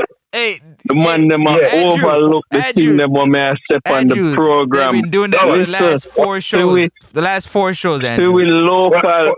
So we will hold on the camper. Hold on a second. Hold on. We will local-minded thinking. Nah, work. So maybe we do need to operate on some of this foreign mind ball set of how things do work, how teams are nurtured, cared for. Campo, you. I mean, I say something to you, Andrew. As somebody where I try my best to follow it close as possible. To follow it close as next up noise. I try my best to follow Butler career as close as possible. There's things that we can't discuss. Don't follow. You know, say, when Butler just started out, you know, one of the remarks we make about next up a while ago was one of the most common something they make towards Greg Butler. What's that? In too foreign-minded. We might try those. Can't go do. Because I mean, if I ask you, am I surprised? I'm not. Just when he come back, when he go do it first couple time and he come back and I try to introduce it, everybody will say, well, you want to carry foreign style come and say, you're not going to roar because you can't do this. And then bashing people, guess what he do? He stick to his guns. I mean, when he says stick to his guns, he stick to his guns at even some of the youth them. When that cause next up career, yeah. He can remember at one point, you know, then tell him, say, if he not send the youth them go to certain place, you know, then can never see a Jamaica shirt, you know. Mm-hmm. And the man said, if he send him go to so then development never stop. And if says either rider, and he's riding either. So when next up I go through and the next up I don't go through it, most people go through it. Let me tell you something, we're afraid of changes. We don't like changes. Campos. For some reason, we're afraid of changes. Campos, hold on 1 second. Campos is all about. Hold on, determine 1 second. Orion, this one saying Orion, then determine Campos can continue. Can you imagine? Yeah. Can you imagine, Orion, if nobody on the island wanted for change, where we would be right now? If nobody stood in the gap and stood up and said, I'm fighting for change for my people, where we would be right now? Go ahead, Campos, and determine. No, determine go on, man. I'm saying I'm use we united, afraid of change. I have to look at history. History, if you look at Jamaican history, we always been trendsetters in everything that we do. As far as from then to now, whatever you think about it, we have been there on the forefront. I think in every era, in every society, you have a little gray area. Right now, we're going through that gray area. And for me, in football, it'll take time. Hold on. In football, correct, bro. It's 3 decades. What do you mean gray area?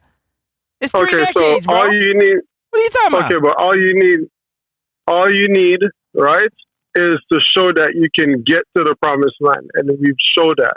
All you need is to show that you can get one player to the Premier League, and we've showed that. And we've shown it twice or 3 times that we probably more, that we have the blueprint, and we have the skill set, and we have the IQ that we can produce players and get them there. Even if they don't get produced in Jamaica, they get produced overseas.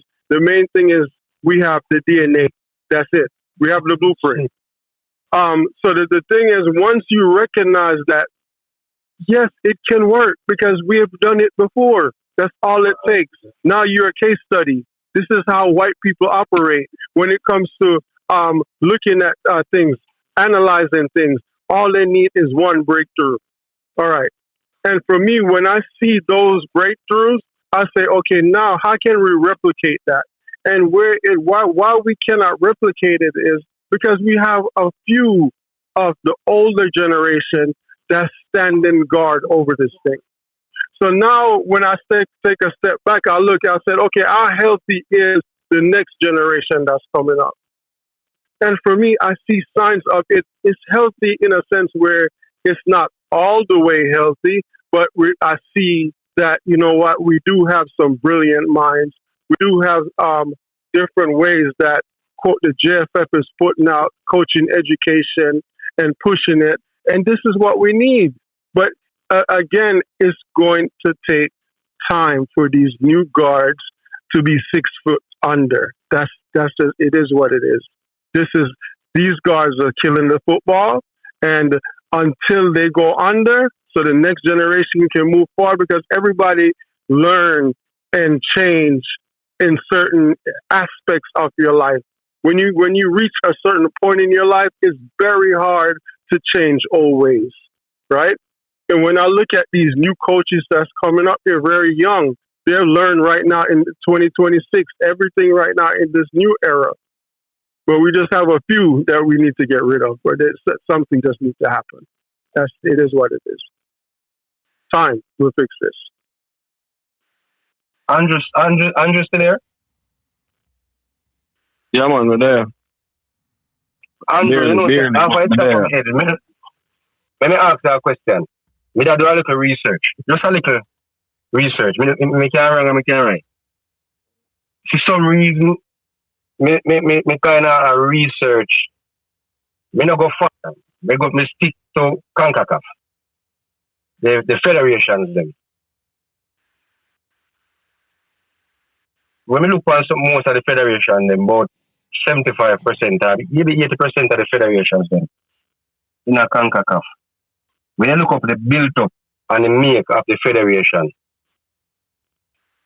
every single one of them have at least say about a minimum about 3 past players in whatever role, whatever position, nothing specific. And when I come look at my federation, I realize that I don't know if it's a big thing, Andrew. Ask me. I don't know if it's a big thing. But when we look at our federation, Nick, me no see that, you know. You understand me, I said to you? I'm not surprised. But you know what? But you know what I do more see. research from it. But you know what I see. Determine. Mm-hmm. I say me just do it. We just do it fake.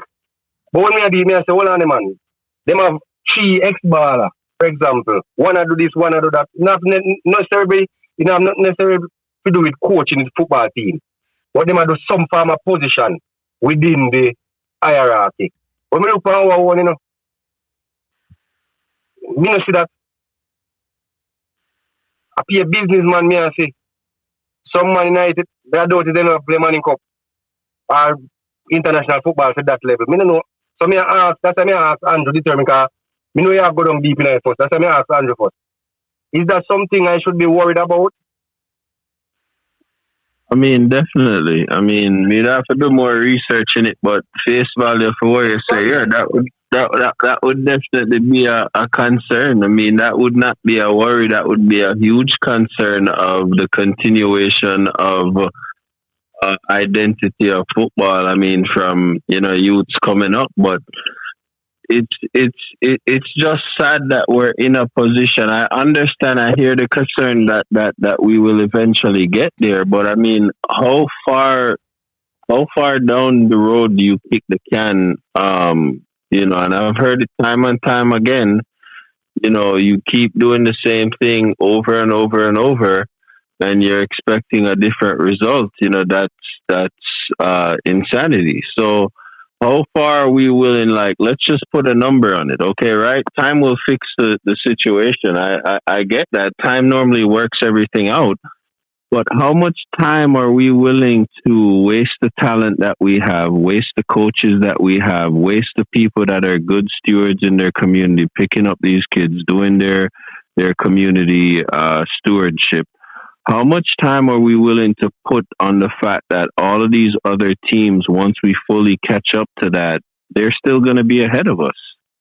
So we have to ask ourselves the question, whether it be what other CONCACAF teams are doing and how they have kind of the old guard still around the newer players coming up.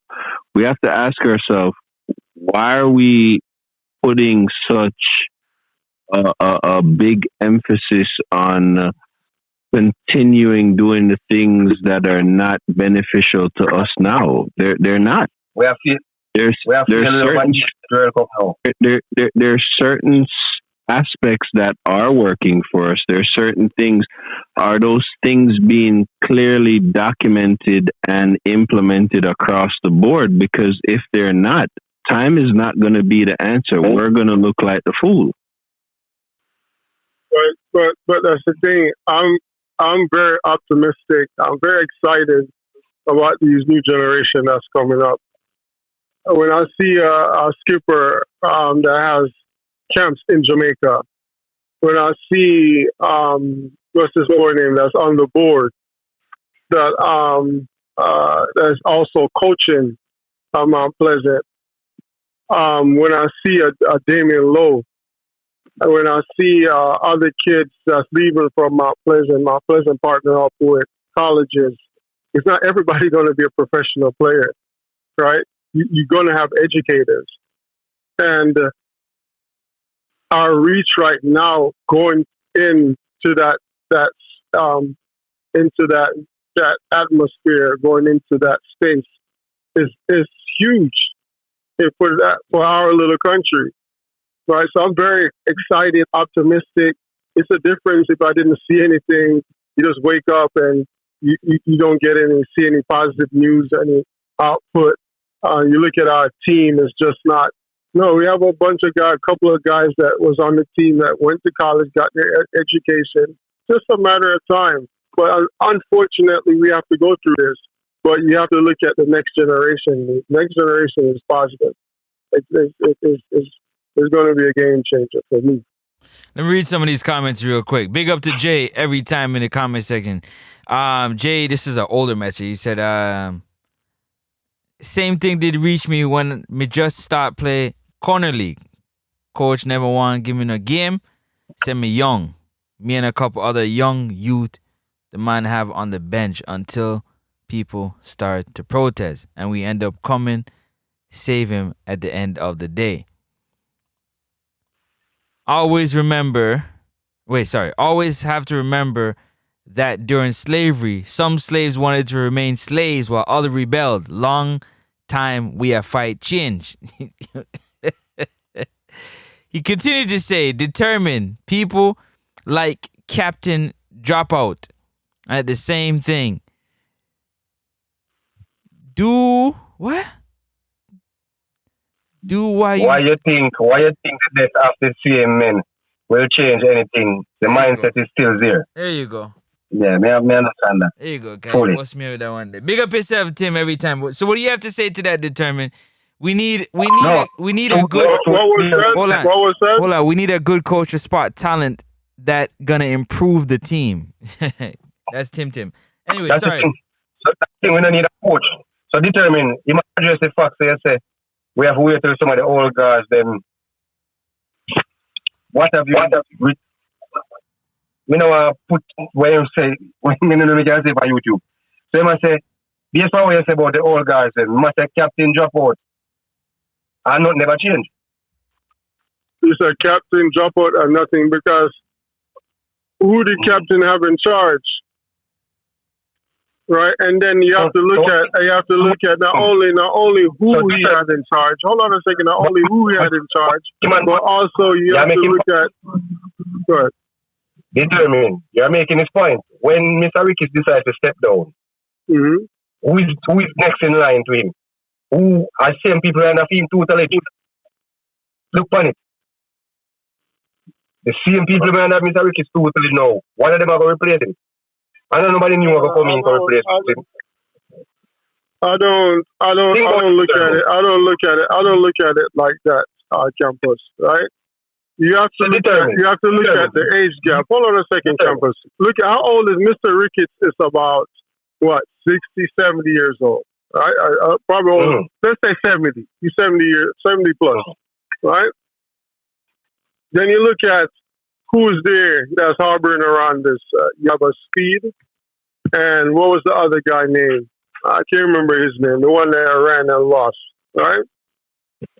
Which is all of them 70. They're going to be go to 75, going to 80, right? Those are still people within that era. They still have control over the football. I'm not talking about a change of like in a split second. No, I'm talking about a change within a 10-year gap. Every 10 years, you have something major that happens. The mind changes, right? If we're looking for something right now, we're not going to get it. Let's stop. And that's the thing. We always live in this fantasy world. I can't do the fantasy thing. I got to analyze it, break it down, use the data, and you're going to get the same thing. It's a revolving door. Nothing that points in the direction. That means your youth are going to be 21. Exactly. It's sad. It's not true. It's damn sad. No, you're right. It's very sad. Unless sometimes you do have this one radicalist come in and just like they did in Ghana. I'm going to say the president name. What he did was he called a meeting with everybody in the government, and 70% of them showed up. And you know what he did? He blew up the whole building. Look him up. I'm going to tell you his name on the thing in a second. That's not. Well, me tell you what, boss. Where you live? You live at Jamaica. Hold on the campus. You live at Jamaica? No. Yeah, you hold on the campus. Campus, more just make a point, a quick point. So you don't live at Jamaica. You live at Jamaica? Here in the States. All right. Let me tell you something just as a brother to another brother here. Make sure you don't put your trust in Jamaica football to bring your youth come to Jamaica with all of the opportunity what they have so with him, with the travel football and all of the other things that you're doing. Because the youth now say and deprive your youth of the opportunity to have him wait and hope and pray that the change that you are talking about will happen in the next 10 years will be a very very bad thing for your son, Papa. No, So my son. No. I try to expand the mind of my kid. You know, do something my parents didn't do. My kid was just in Canada for a month for the youth program. Right, his mom is Haitian and Canadian, so it's not just you have to have the experience because America is. They want to put you in a box. You're competing with the world. So I want the kid to expand his mind and see what's what. And then he can make his own decision. Right? But you understand the point. I get 100%. You're gonna some different things. I respect it, but big up. You have to the understand name of Ghana, his name was Rollins.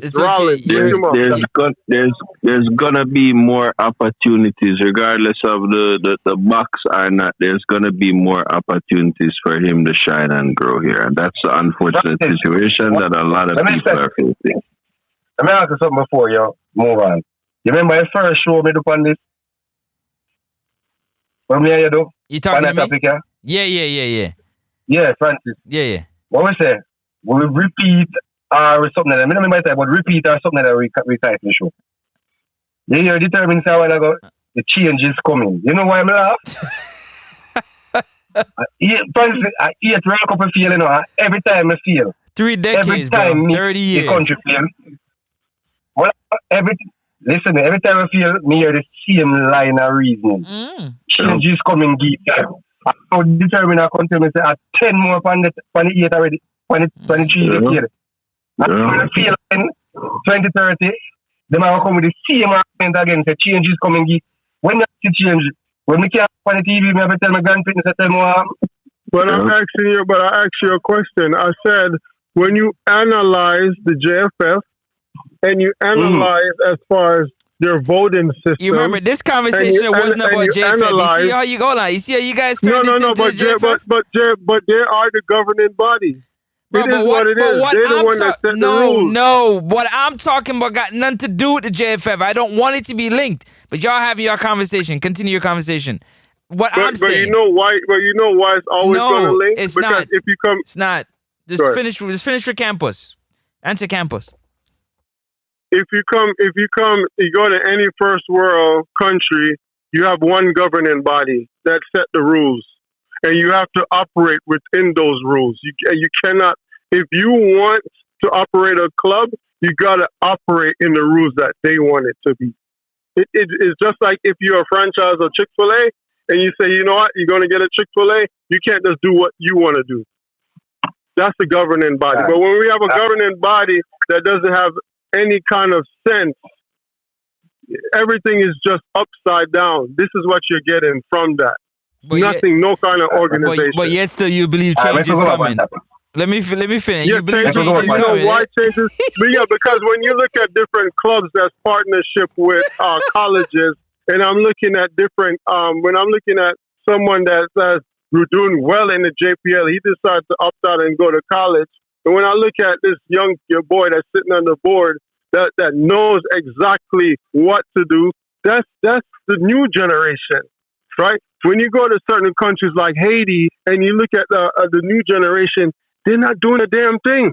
The new generation, they don't have a workforce to put them. They don't have a workforce to put them at all. So there's nothing there that I can say, you know what? It's encouragement that change is coming. I don't see it. Unless they're operating out of Haiti like they're doing now. Next up. So you know you're right. Go up on topic. Because when you carry 11-year-old to the coach, when you carry 11-year-old to the coach, and the coach say him too young to look on him, to analyze him, because he's at under 13. That's nothing to do with JFF. That have to do solely with the coach. So let's go back on topic. Thank you very much. Can we back on topic? So big up to Peter. Peter Mystic says on campus, we have 4 ex-players involved in our program at various levels. Downwell, Stevens, Butler, and Burton. He also went on to say also Austin. He said also Austin, 5 ex-players. Yeah, I know. That's for him. All these men have their replacements, Jay said, for... out of East, big up yourself. He said, why Seymour Reed wasn't in the U20 campus? He said, let me finish. Why Seymour Reed wasn't in the U20 squad? He's made in the program. What name? What? You broke up. Where until this day, I can't. U20. I will talk about youth where I play JPL. So I play big man football. I talk about youth to Alpha Island. I play pro football. All right, let's move on. Jay said you become a member by recommendation. Why would they recommend someone with a different mindset to stop them money? No, duh. I mean, that's a duh. That listen, I ain't here with y'all. I'm 5 more minutes and I'm gone, man. Y'all gotta show up earlier. Let this, because again, Campos, I don't even know if I'm gonna have another one of these discussions. Because at the end of the day, right, it clearly seems to me that we should just believe that something will happen when it happens, whenever it happens. Maybe in the next 5 decades, 6, 7. I don't know. Go ahead.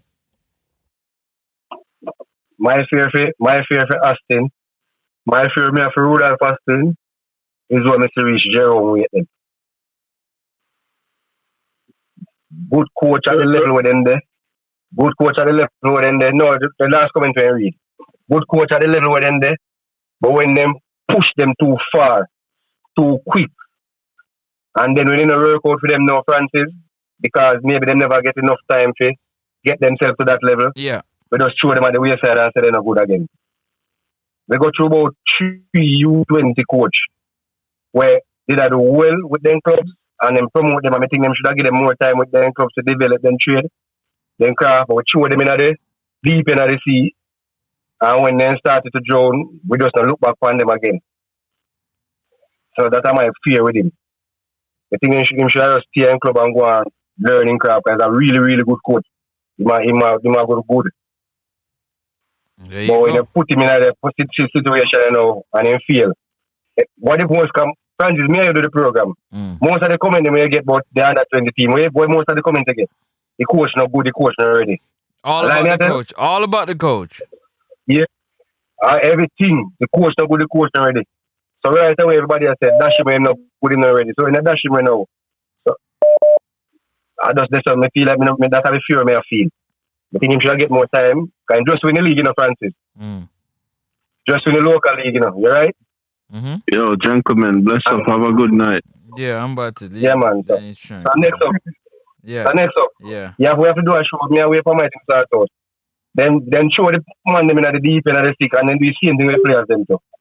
Then talk the young players them, I expect them to create miracle, and when the miracle work out, then say players are good and then dash them. Mm-hmm. Well, for me, I don't believe in that because some of these coaches actually are pretty good, but they just don't have enough time. As a fan base, most of the fan base, we're not that equipped when it comes to how we look at the football compared to like different countries. Hey, quick question for you. Quick question: How much y'all know anything about the U14 and U17 team? As Reggae Boyz senior fans. I'm asking everybody. I'm asking them. Determine how much of the U14 team do you know what's going on with them, and you keep up with their games and their tournaments that they compete in. I just look at the tournaments. The last games that they had, I watched 2 of the games. As far as do I know these kids on an individual basis? No, I don't know them on an individual basis. Okay, what about you? U20, yes, I do. What about you, Orange? Sorry. Yeah. I'm not keep up with them because if I barely keep up with the senior players them because I'm a loser. I'm not keep up with you. Okay. Likewise, I don't keep up with them. So again, actually, if it wasn't for your programs like yours, I would know some of these new youths. Like, I am probably because I'm somewhat older than you guys. I got this sounds of disillusion. So for years, once I left Jamaica, I never keep up with. I'm stuck in a time frame. My time frame is late 70s up to early 80s. After that, I couldn't tell you. I mean, some eventually, some over the years, but then I just never kept up with the national team like that. You get bits and pieces, but and stuff here, but because the brand of football that I say, I would say that I outgrow what I learned as a youth growing up, because most of us who grew on the island, say, well, all right, to be considered a baller. I don't say to be considered a baller. Once you can pile and salad a man, yeah, you're a baller. But you see, when you come here and you start playing with other nationalities and you see the game more, it become more cerebral. It's not about pile and salad, and you're seeing things from a different perspective. So even just watching Jamaican football or watching the players, I would, not to sound harsh, I will, for lack of sounding harsh, I'm going to sound harsh because just like you mentioned earlier, Francis, can't possess ball, first touch poor. I have gone to games here stateside, and I'm saying those guys playing professional, not even professional, big ball, you're representing the country, and your first touch ball bouncing off and landing 5 miles away from them. And me playing ball, me in my sixes and my first touch, much better than them. Still playing, I say, oh, they knew they're representing that, and them first touch, poor. So, coming back full circle to your question, next up in terms of how you get the love. Growing up in my time frame, I could say, yes, there was a love. I don't know what transpired between the 80s and now the 2000s. I don't know where that love has gone. And just even while you broached the subject, I was thinking, I said, okay, how can they get the love back? And it just dawned on me, I said, well, you know what? Sometimes we don't even have the love amongst ourselves. When you think about Jamaicans on the whole, sometimes we just don't have that, our culture, we don't have that love amongst ourselves. So if we don't have that amongst ourselves, how is it going to transition down to the youth? So that then that will spread into other aspects of our culture. But culturally, we don't have that. We have this motto that says, out of many, one people. Yeah, to me, I think that's a myth sometimes. It sounds all well and good, but I don't think it's there, really. So I think until we can come back and say, boy, as a people, we could love ourselves and start from a grassroots thing. And then, to me, I think that can extend onwards to our youths and things. And then maybe, like as you said, we can start seeing the love again in football. But next thing, a simple thing like, and I think Danny Dredd had mentioned this last week. I remember coming up, well, most of us who play ball, anything, once you get a little space, I remember coming out of school, you break, you take all the desks and fling them one side and you get box. Any little thing and it's a scrimmage that. Any little space you get a little time, it's scrimmage that. And from what I'm hearing, from listening to the last few programs, the man on the island saying, in a ball again. And to me, that blew my mind to tell boy, then how we can say we're a footballing nation if you're not driving down the street and seeing a baller play. I think Campus even mentioned it last week. Certain places, certain ends you go. You're playing ball on the street and the car pass, you have to stop to let the car go through and then ball start playing again. And then if those things like that, as simple as it sounds, not happening, then where the love is. And someone that's I'm not on the ground, so I can't, I'm speaking from someone from afar, but it just seems like even those who on the ground, not even, maybe we can just get numb to it or them not notice it. Yeah. Who next to respond to that? No, me know them. Hold on. Me can say something. Me know them because too much the youth league level. So I'm familiar with especially the U17 and the U14. I'm follow some of the academies them and the same youngsters them. So again, we follow them. So we are try to keep up with them. Okay, We follow them. so for me, if you're saying if we follow, okay, I'm not there 100% with the 14 and 16. It's more like 17, U17 and U18. I was following the other day. But as a while ago, you made a statement about the coaches, right? Not having enough time, and that I agree with. Right now, we're saying that we don't. Campus. Okay. No, both of y'all. I think you made a statement on campus saying that the coaches, and also the players, we put them in position and we expect them to work miracles, and then when they don't, we just throw them to the side.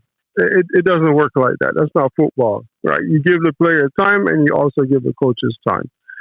For me, it's two things that I think can change Jamaica football immediately, right? Because everything is just like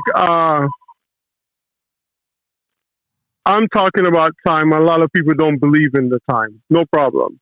So if we want to change, we're saying that we're doing football education, which is a positive, a plus, right? These coaches, I think they're pretty decent, but we don't have my thing is to solve it. Give the technical director, give us a technical director that knows and has the know-it-all to run a program. It starts there. That's where their brain is. Two, if the technical director is not there, did you see what Jesse Marsh did the other day when Canada was playing Jamaica?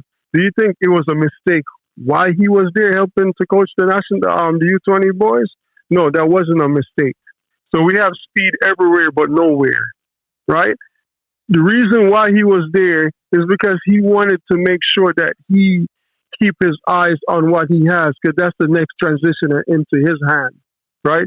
He wants to know them by a personal basis, get to know what club they're playing in, how they play, and what he expects from them, right? So when people look at these kind of things, they just look at, oh, Jesse Marsh is there. No, it's way bigger than him just showing up and actually assisting and helping to coach to beat Jamaica. That's what you call when you see change. That's what change look like. Who's next? What's going on, Danny? Yeah, greetings. So basically me gone bed in about wake up, me listen about 15 minutes. So alright. Me just have about 3 questions. If you don't watch follow under 14 or under 17, next up ask that question, right?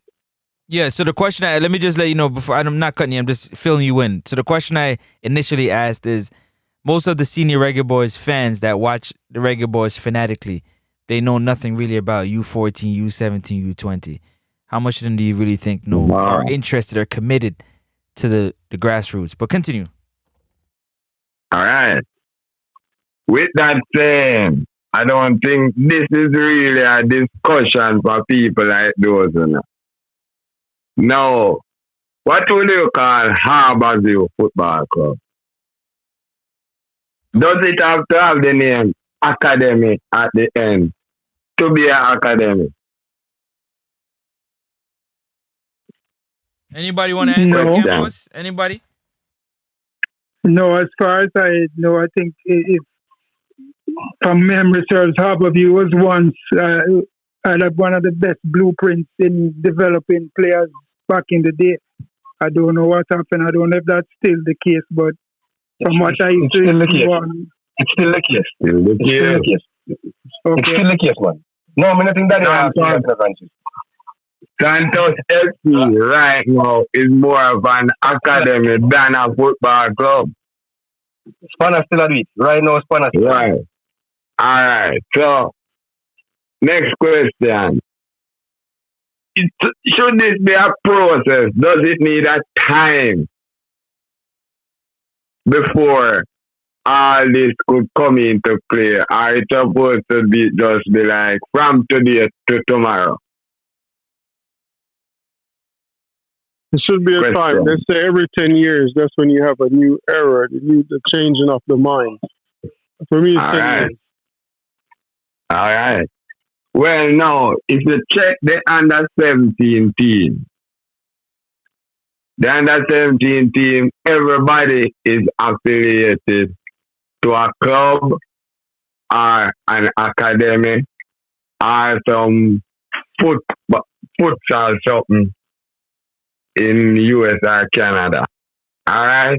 The under 14 team has at least 7, 8 people from academies. Some I see the school name beside them. So And still, the one that see, Danny, one that see school name, they're academic trainer, but for some reason choose to put a school name. I don't know why. all right. So when I say basically the process is happening, but it needs time probably for us to all of this come together. What do you think about that? A quick question. That's what I said earlier. Danny. I said a quick question, that Danny. everything is happening. It may not be as we want it to happen, but if you look at the direction that these kids are going in, these coaches are going in, is in the right direction. That's exactly what I said. That's Okay, good. probably that's That is right. That's good. Yeah, Danny Dread. yeah. Yeah, man. Under 17. Remember under 17 with Keith Kelly? Yeah. Yeah, man. I watch that team there. What man, after that impressive. I watch that team that lose to Haiti.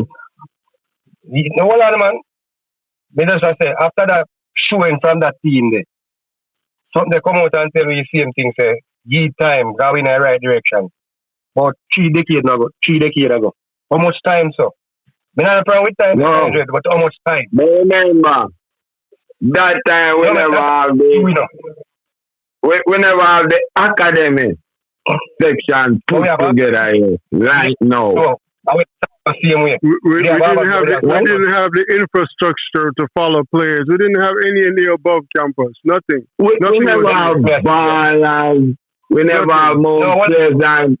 We never have Craig Buckler Academy. We never have all these people doing these things. We have just can name two. We have two of the biggest producers of young talent, which was Arborview, Santos, and my boy there. So I just say, how much time? Because you know no, the process never start that time campus. No man, just it just start in a later days now. So people can't say anything but watch the process. Manager. Okay, so your time till determine for reach 21. Manager. Yeah. Great. At the process, we feel us in our last, we're looking for a carry on the process. Huh? Is the person who failed in the last World Cup a carry on this process? Who is the person? This current JFF. The academy doesn't have nothing to do with the current JFF. Yeah. No, no go to Andrew. Andrew, no go to Wait, it's not JFF open academy. Orain. That's Orain campus, not Andrew. No, individual. Because Orain, we make a job of determining reference again. My man say him carry youth and the coach look when man say he can't analyze him because he's on a 13. But you get 20 minutes out of your time to analyze 11-year-old and tell you where you want and where you reach. That's a problem. That's not to do with JFF. That's solely on the man where you go to. No, but the thing is, campus, what I was saying is, at Mount Pleasant, they don't start taking anybody in the academy until they're 13 years old. And so it's the rules. It is no, man. No, More Pleasant stupid. One at a time. One at a time. No. Yo, let me explain that. This is a big Mount Pleasant fan. Mount Pleasant. Danny, hold on. Danny, hold on. Let campus, hold on. Determine. Let campus lay the foundation that you can hear. if you do it more than Danny. Listen what the argument was. Mm. You carry 11-year-old and ask a coach, see, what the word they use again? Evaluation. Evaluate. Evaluating. So you want to know when reach, when you want to do, what have you. You never time and say you try getting in your 13-year-old program. So if you are looking for the future youth, you not taking nothing to look on you. The Danny Dread, me know you can look on for 10 minutes. You Danny Dread, you know. I can say where you want from where you know. Wait till I take a course to look on 11-year-old, 2 years on the 13. And if you have certain requirements or reach a certain level, and you can keep him a part of that. If you want to keep him, I say go home back with daddy. Daddy, this is how you need to teach you. But at least on him. You don't send him home back with him father and say came back with him at 13 to evaluate him. Wait now. Wait. Mount Pleasant is like a boarding school. So basically, it starts at a certain age. Because, you know, Jamaicans, a lot of parents not letting their children leave home at age 8, 9, 10. So basically, this academy starts at age 11 when they can go high school. You see me? Then they come, them evaluate you. Danny, I'm speaking from experience. I brought my son there. My son was about to be 11. Right? And they didn't, and I was interested in the academy, and it was giving me the rundown as far as what is necessary, what is needed, and how old was my son. And they looked at his age bracket and where he fall in, and they said that he was too young. Exactly. I mean, it is what it is. He was too young. He was too young. It is what it is. I'm not, you know. Because it has the schooling aspect to it. Exactly. And it's true. That's what I'm saying. I'm not mad at what they said. It's true. So this is not an academy like Manchester City where you can pay your money, you know, for you going on. This is like a free academy. Start at age this. You live in like Monroe High boarding. You get me? Yeah, it's 100% free. Nothing that you have to pay. All right, hold on. As long as they look at your kid, you evaluate you, and they like the kid, they don't like him, he go his way. If they like him, he come on board. That's how it works. All right, bet. Limited space. All right, let me read some of these comments, and then we got about 15 minutes. And then 1 minute. Basically, that's it from me. All right? So I'm going to go and listen. Hold on. I need to come up on the show because I have to go beat Danny Dread. Because Danny Dread. You see this thing we are talking about, all I'm saying, this is what me I talk about. If a parent come and ask you to evaluate, then just want you evaluate and say to me, say, Daddy, this is how you don't turn to the youth and say, came back when I'm at 13. You know, taking nothing if you say, Daddy, at 13 we start the program, you know. But this is how you want to work, and that's when they come to it. You have this already, but look on the youth. I have seen situations with evilly, so when you're carrying a youth, no matter age, you look on him, just evaluate. You take 10 minutes, you put him in a little game and you look, just by looking for him, you know where you have. And you can't explain and say, but don't turn him away, Danny Dread. And say, came back when I'm 13. Because that's when the program starts. Campbell, I can't talk about them too. They gave me a tour. They gave me a tour and everything. Yeah. They did well, bro. I can't even. Customer service is on par. They did well. Yeah. Same thing with a young player. We do the same thing. And over the years, we bought 2 young players. When we carry me in the man and say they're too young, me, especially a particular player. And when we tell him saying too young next up, we can't look on him. Because we basically say our senior program starts and so we can't look on him. Mm-hmm. You know, end up next up, what's that? Our next country of youth a play. And then look on him and see him have potential and just put him a part of the program. Okay. Why we can't do that? Okay.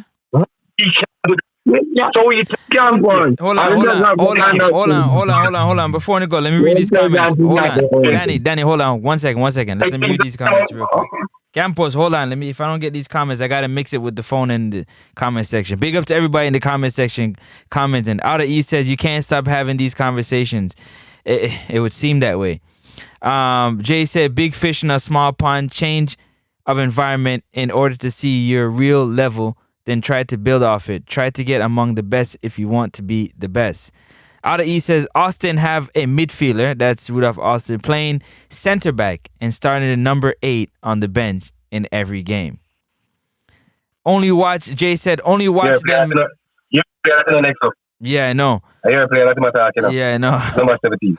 Only watch their matches, but can't really get information on all individual players. It's easier for me to track the U20 players, more information available. That's one of the things I talked about, Jay. I think it's very, very poor that we can't get proper awareness of these games and of these tournaments and of the team and the players. It's really bad. I've been saying that for a long time. I might have to do a show on that because it's really bad. Really, really bad. Was it Austin who coached U14? No, I don't think so. Then play the same foolish way, scare tactic, just invite pressure. Outer East says, let go the microphone to determine. Jay, where's the information for the U teams? More while you have to search hard. Remember when we were trying to find the name of the Reggae Girls player? Yup. Look on official sites, no information. That's Dejanay Anderson campus. Remember? Francis cost me after me get information. No, because you had to. I ain't cuss you off. I think it's stupid that you have to go make phone call and this and that for information for a player that is playing on our national team. I think it's stupid that you got to pick up the phone, you got to call somebody on the back channels to get that's archaic shit. I can't follow what we can't see. Facts. Didn't the JFF open youth academies? Or am I mistaken? They can answer to determine. You sure the age limit isn't for boarding? It might be for boarding. But so we sort that out. Go ahead, Danny. Because I got about 15 minutes. I wasn't supposed to hear this long. Hold on, Danny, I think he coached U14 at one point, don't it? Huh? Austin never coached U14 at one point. When we got tier 2. Where after tier 2 we did? I don't remember that. They can't look it up. Yeah, man. Remember we did a tier 2 in U14 at one point. And remember when we dominated tier 2? We did tier 2 to forward. Want you to be everybody? Yeah, I don't remember who coached that team, man. Well, that's no please. But later, continue. A quick question. Do they still have Pepsi competition? Yeah, that's a more high school. Okay. Yeah, man. And they had 1 minute, and they had like a Milo thing just a couple weeks ago. But that is more like a tournament to keep one weekend. Okay. Yeah, but remember them have the Sunday Cup, you know, that's good. Remember them have the Sunday Cup, you know, when I think them have the Elite Cup start at small level. So them have couple cup well they for you them. Couple tournament well Jamaica for you them, man. But then on YouTube. You have to just know which channel to go on. Here we go. See what you just said? You have to know. Bro, that's what we talking about. Yeah, but you know. Yeah, congratulations that you know, bro. But that's what we're talking about, brother. That's what I'm here to. But that's why you're here. Bro, if you're not here, you're busy. The information is with you. The same way it is with everybody that decide they don't want to put it on a medium where everybody can consume it. It's not rockets. Why are we making it rocket science, B? But you know, it's funny enough though. Some of my information dep on the JFF site and some of my people, you're saying, Francis, you have to beat some of my people. Some of my people in those. Hold on. You said, hold on. Which site? You talking about which site? JFF? Stop it, man. When was the last time you went to the JFF site? Most site JFF have determined. I don't know. I don't know of one. They have duplicates JFF site? No. Yeah, you have site for youth, you have site for girl, may I tell you, type it in, you see JFF youth, you see JFF what have you. Why don't you have to click on it and you see information? May I tell you? They can go find That's what I'm saying. Well, I didn't know they had several different JFF sites. I thought it was just only one. And that I've been searching for days, and it's always been the same thing. There's always customers say, "Why is it not updated?" If you go on Instagram and type it in, you see JFF, you would come up. And you can click on that.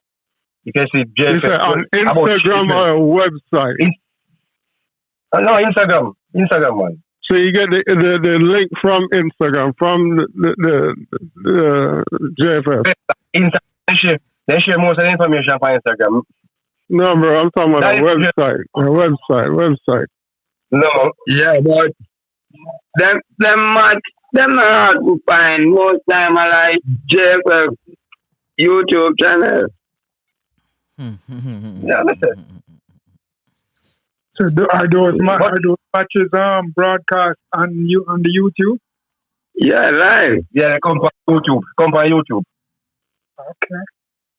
So on the Instagram, then we post it with a company. Just click. Where channel him again next up? Where channel him? And a CONCACAF. When him? No JFF live, man. No JFF live alone. There's a next one we carry to, man. Watch the losers. But again, forget about that. I hear. Like I said again, we make the things way more difficult than what they need to be. We put the information out. We're seeking for players that are supposed to be in our system. We're supposed to know about, and it's like paint drying. It's slow, if coming at all. Let me ask you a question, Danny. Let me ask you a question, Danny. You may ask a question. Make your 11-year-old come to you. We don't know if he's good or not. And you take 10 minutes out of your time and watch him. And for some strange reason, you have 20-man squad at 13. And you say him better than 18 of them. Would you add him to your program or would you turn him away? Which parish him come from? Which parish him come from? You turn him away. I'm gonna turn him away. Okay. And let him read where him can board. And if everybody carry a player come from me, evaluate. You have a cost to it, you know. No, Danny Dread, if you accept him, Danny Dread, he's gonna stay. But when I have this, wait now. But I'm not going to have the schooling for him. And school come first. And that's what next of all you say no. So we just go ahead and book. So you want to say there's no way you can find and make a provision? No, you can't make a provision. Find an academy. Find an academy in the space that he's at. You see what I mean?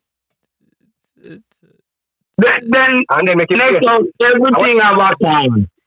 Yeah, I know. No, man, But Danny Dread is telling the truth. What's harsh about what he's saying? No, it's the truth. Because we see someone say JSF, it's play when we attack the program where man making Francis, we not more going. Then them more advanced than we. But then take the time and look for him and they add him to it. They find a way to add him to it, Francis. Then they put him straight in the team, But then put him a part of the program. So if a man go down Francis, they have him can call upon. We just turn him away. We don't put him in a reserve minor part of mine. We just turn him away and say he's too young. And that youth went overseas. Then look upon him. And then see him have the potential. And then just keep him. So you see the thinking we have. Remember, Yeah, because them have the resources can deal with that situation. This one I never thought it's not even about the resources. You see that all throughout the national program as well. Here you watch a YouTube interview. We play for both our channel. The man say, as long as he is the national coach, and you are playing schoolboy football, no care the talent you have and the potential you have. You are playing senior team. And when you have an interview, look at him and say to him. Then if you say that means if you in charge, you wouldn't have a baby gardener. And the man say, when my is me done so me say already. Back way things in that, brother. And we would have the youngest goal scorer in history, Whisper. We wouldn't have him either. No. Yeah, no, I just want to put that out there. Campus. It's not a matter. Campus. Where's Danny? Campus. Yeah. I hear when people use Bibi as an example and talk about Woolman. Bibi over Harbourview. Wait now. Don't cut me. Bibi over Harbourview from age about 10. Look a bit of boy. No, Rennie Simone never see him at Harbourview. Nah, Woolman. Rennie Simone see him in the under 17 national program and bring him come over the big team. That's the process for Billy Gardner. Somebody, which part? Where you say Simone see Billy Gardner? Under 17, right? U17.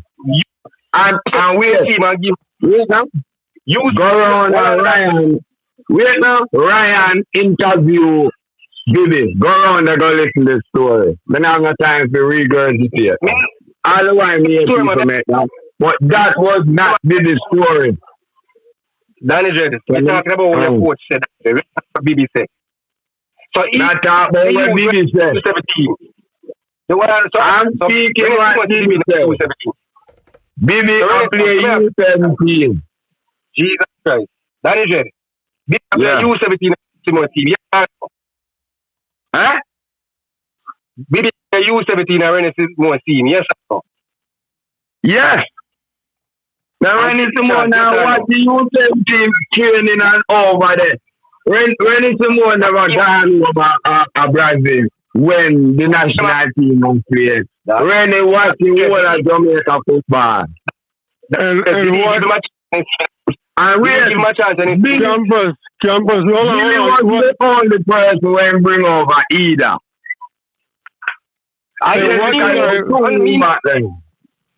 Hold on, man. Danny Jed, this way you just say, let me ask you a question again. Big question again. Simone, just say Rennie Simone to BB a U17 and give him a chance. Yes or no? Yes. And give him a chance. U17. No give him a chance. Him to say I'm ready. And our coach Danny Jed. Our coach U17 and U20. Who is our coach? You know that. You never watch interview.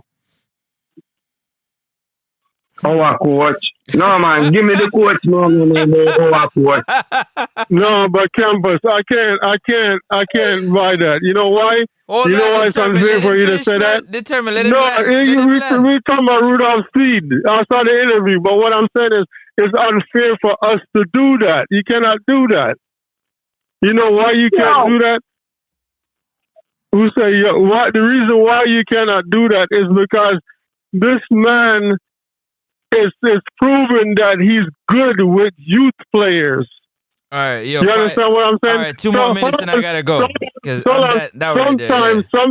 Sometimes Rudolph Speed, we have to just take it for what it is. Yeah, see, that's what I'm saying. Yeah, you finish up, bro. Yeah, let me finish, please. Right? Sometimes this man speaks, I don't know, sometimes he has diarrhea at the mouth. Because there's no way a grown man will come and say he never filled out an application in his life. Stop the crap. And why I say that, look at the last World Cup cycle team. He had kids that was from 19 or 20 on up, youths. So when you listen to that interview, I don't know if not he pivot and decide that, you know what? I may put my foot in my mouth, which he did because the team showed that. So I cannot buy what you just said based on stats, numbers, and based on what I saw. So that right there tramples what he said, and everybody have the right to change their mind. All right, determined. You have a point. He did say it. I can do something different. Campos. 98 Speed was not coach. Speed did over Cassava at the management. He was even a coach. Check your time, man. Anyway, I'm going to hop off, yeah? Give time to your liquor reason. Yeah, love every Alright. time. Bless up, people, every time. Determined, you already know the vibe. Jar Gardens, you already know the vibe. Orain. Bro, you getting off already? Come on, bro. Yeah, determined. Determined. Determined. Hold on, campus, hold on. Determined. 2 hours and 45 minutes, yeah? Listen up good. Oh, damn. Okay. 2 hours and 45 minutes, yeah? And not even $1 in super chat. Do me a favor. Well, give thanks. Do me a No, favor. I'm putting a super chat there. No. Send me a cash app, bro. Hold on. Here's what I'm saying to you. Here's what I'm saying. I do this because I love my country and I love football. Now, I'm talking about the ways in which we can try to get some of these communities that are sitting down waiting for the Football and Federation campus to do something for them, to do it for themselves. Yeah, you understand what I'm trying to say? Everything. You cannot. You have to do things for yourself. Now, Danny Dredd respectfully came on, and the first thing you talk about was, you need the resources, the finances, and with the finances that we get, we do nothing with it. So why are we still talking about? I'm sitting here while you guys are talking. I'm watching some liquor training of some children. They like 6. And like that's where it starts. It doesn't. It starts with a love for wanting to develop football before you get into wanting to get paid like to that level. Like everybody's worrying about the money, but the quality that they're putting out don't warrant the money that they get or trying to get. So you're taking from something that you ain't putting nothing in. Determined? I don't know. I think he was right there. Oh, Orain. I'm here. I'm listening to that to you. Yeah. When we announced the football director, you remember they said nobody know that they are Jamaica where qualify for position. The person who give the only person we see we qualify for. They send Francis article with somebody we get a football director to another country. Would you believe say a Jamaican and a former national coach? Yeah, Vin Blaine. We never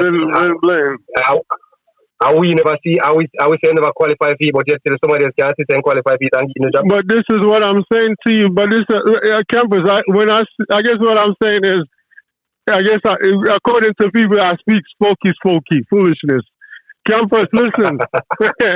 Campus, listen. You're not the only one, bro. It's a revolving door, campus. We don't know how to evaluate players. Whoever is doing the statistics when we play games is obviously he's not coordinated with a coach because we see the same shape, even if we're doing bad or good or whatever, nothing changed. So what I'm saying is this, the only way out of this quagmire, and this is what I like about the 2026, you can't lie. Everything is there. Nobody can lie. Right now, Rudolph Speed is about to inherit the best team ever that I've seen since I've been alive. Yeah, but we're not about it. No. What I'm saying is, how can everybody is saying that he's the best coach that we ever have, right? So now, and a lot of people are saying that it's players. We need this. We need players. Okay, no problem. If you go down the list of players that we have now, the only person that I see is shaky is our goalkeeper, right? Because Blakey is dwindling, right? Now you have Blakey is dwindling. Very disrespectful. How is that disrespect? How is that disrespectful? We'll leave that when I do. I have a show. Hold on, campus. I have a show planned, but you see what happened? I can't tell you what the title of the show is because somebody gonna jump out to do it before. So just keep it locked. Go ahead, campus. Determined. You see, U14 finals or lose? Oh yeah, it was atrocious. We got killed. You see, country that eat dirt cookies. You see, U20 match we lose? Yeah, I sure did. What's the difference between the two games? Coach? Yeah, what's the two difference? Or similarities? I I don't really see any difference. It's the same individualistic plays that's always saved us, and we have good goalkeepers. that's the similarities. They have good goalkeepers. Although they made mistakes, but they're still good. They're decent. We do have one or two good players on the squad. That's the similarity. The U14 team that beat the 4-0 have two quality players. The number 8 and the next youth, two quality players. You see, whenever anyone of our team them into your youth and to your senior, then they're better than we, you know. But guess what? Better organization. But that's correct. Campus, you're right. That's how we've been suffering from. It's true. Well, so let me assure you. I don't know how next up I can work it out. But when you look on that, it look like it imprinting our DNA. Different coaches, you know. But we are lose the same way. No. Yeah, but you have to look at the organization as a whole. All right, on the left it that's all. Left it that's all. We are gonna pick up that the next time. You play against a Canada team where you do some good and you come back and play against them now and you change up and go and defensive totally. Why? DNA. Big up I wouldn't say DNA. I would say if you look at all of the past coaches, they talk about influence. It's not about it's influence that's there. It's a tug of war that's there. If you listen to these coaches that left, they have nothing to shame the organization. They don't care about that. What they did was they write their essay and said what they had to say, and it's exact. Everyone is a pattern. Influence of the organization. So I can't blame the coach. Influence of the organization. Campos, Danny Dre said. Tapa went through it as well. Campos, Danny Dre said Vin Blaine can only get a work of a country lower than Jamaica. Well, it's a start. I'll say that much. It's a start. Next up. Curacao lower down way. All right, folks. Jamaica, are you okay? I'm out of here, man. Y'all know the vibe. Curacao is not lower than us because they made it to the World Cup. They're above us. No. Listen to me. Curacao lower down way. Haiti is above us. Well, determine your point to me and make clear is this. You're saying man got somewhere lower than Jamaica. Curacao rank lower than we and look what they do. Because what? Because they are so that don't mean to you better than we. No, let's continue on the same path. We're doing well, guys. So Vin Blaine so much lower down. Secure so lower down, we look what they do with it. Make Francis pay the bit of you. But Campus, let me tell you something. The only our saving grace, thank God, is the reach. We have extraordinary reach. No, it's your new coach. All right, people. No. But you know what? You got to flip the coin on him, and I'm willing to. And the only reason why I'm willing to do that. You ain't willing to do nothing, bro. Only reason why I'm willing. No, you have to look. You have to look at two things. Look, turn on determined first. Determined is cap. They can't hear you. I'm the only. Bro, I'm out of here. Determined is capping right now. I like to look at risk. Look at risk. Do risk analysis of where this man came from and how he got there. He got there with what? Youth, teenagers. That's how even though it's a bush league, he still had to put in the work for him to be where he is. Bro, okay, Campos, I can't No, but it's the truth. Campos, this is not a lie. Okay, all right. Campos knows himself. Even if your truth. No. Okay. I don't like Speed and to be the coach. It's true. But what I'm saying is, if you look at what is going on, if you look at bro, yeah, see that's the thing about us, right? We gonna talk. I just gotta end the stream. No. I just gotta end the stream. My end the stream. Determined. Just don't go nowhere. Just stay right there. Yo, big up on yourself every time, people. You already know the vibe. Jay, love, bro. Campos, Danny Dre said it's Belize. We don't need. So he's saying we don't need Belize. Last comments here on this on the channel. Jay said new FIFA rankings out, yet Curacao might move ahead of us on paper. They're already ahead of us on the field. Facts. Vin is one of them that can't spot talent, according to Jay. All right, big up. We're gonna do this again. Now that I got, my technical difficulties sorted out, we're gonna keep them content rolling for y'all, man. But just listen, I'm gonna say it again. It's free to hit the subscribe button and hit the like button. That's the least you can do. You know what I'm saying? But if you're feeling blessed, you want to bless the channel, you know what you do, man. Hit me up on PayPal or jump in the super chat and do what it do. You understand? 40, you already know the vibe, my bro. Big up yourself. Jaggarns every time. Campos, Determined, Orain, Andrew, everybody, man. Love for love, people. I'm out. 5,000, man. Because these dudes going to have me here. Yeah, I'm here for an hour and a half talking by myself. People, I'm still alive.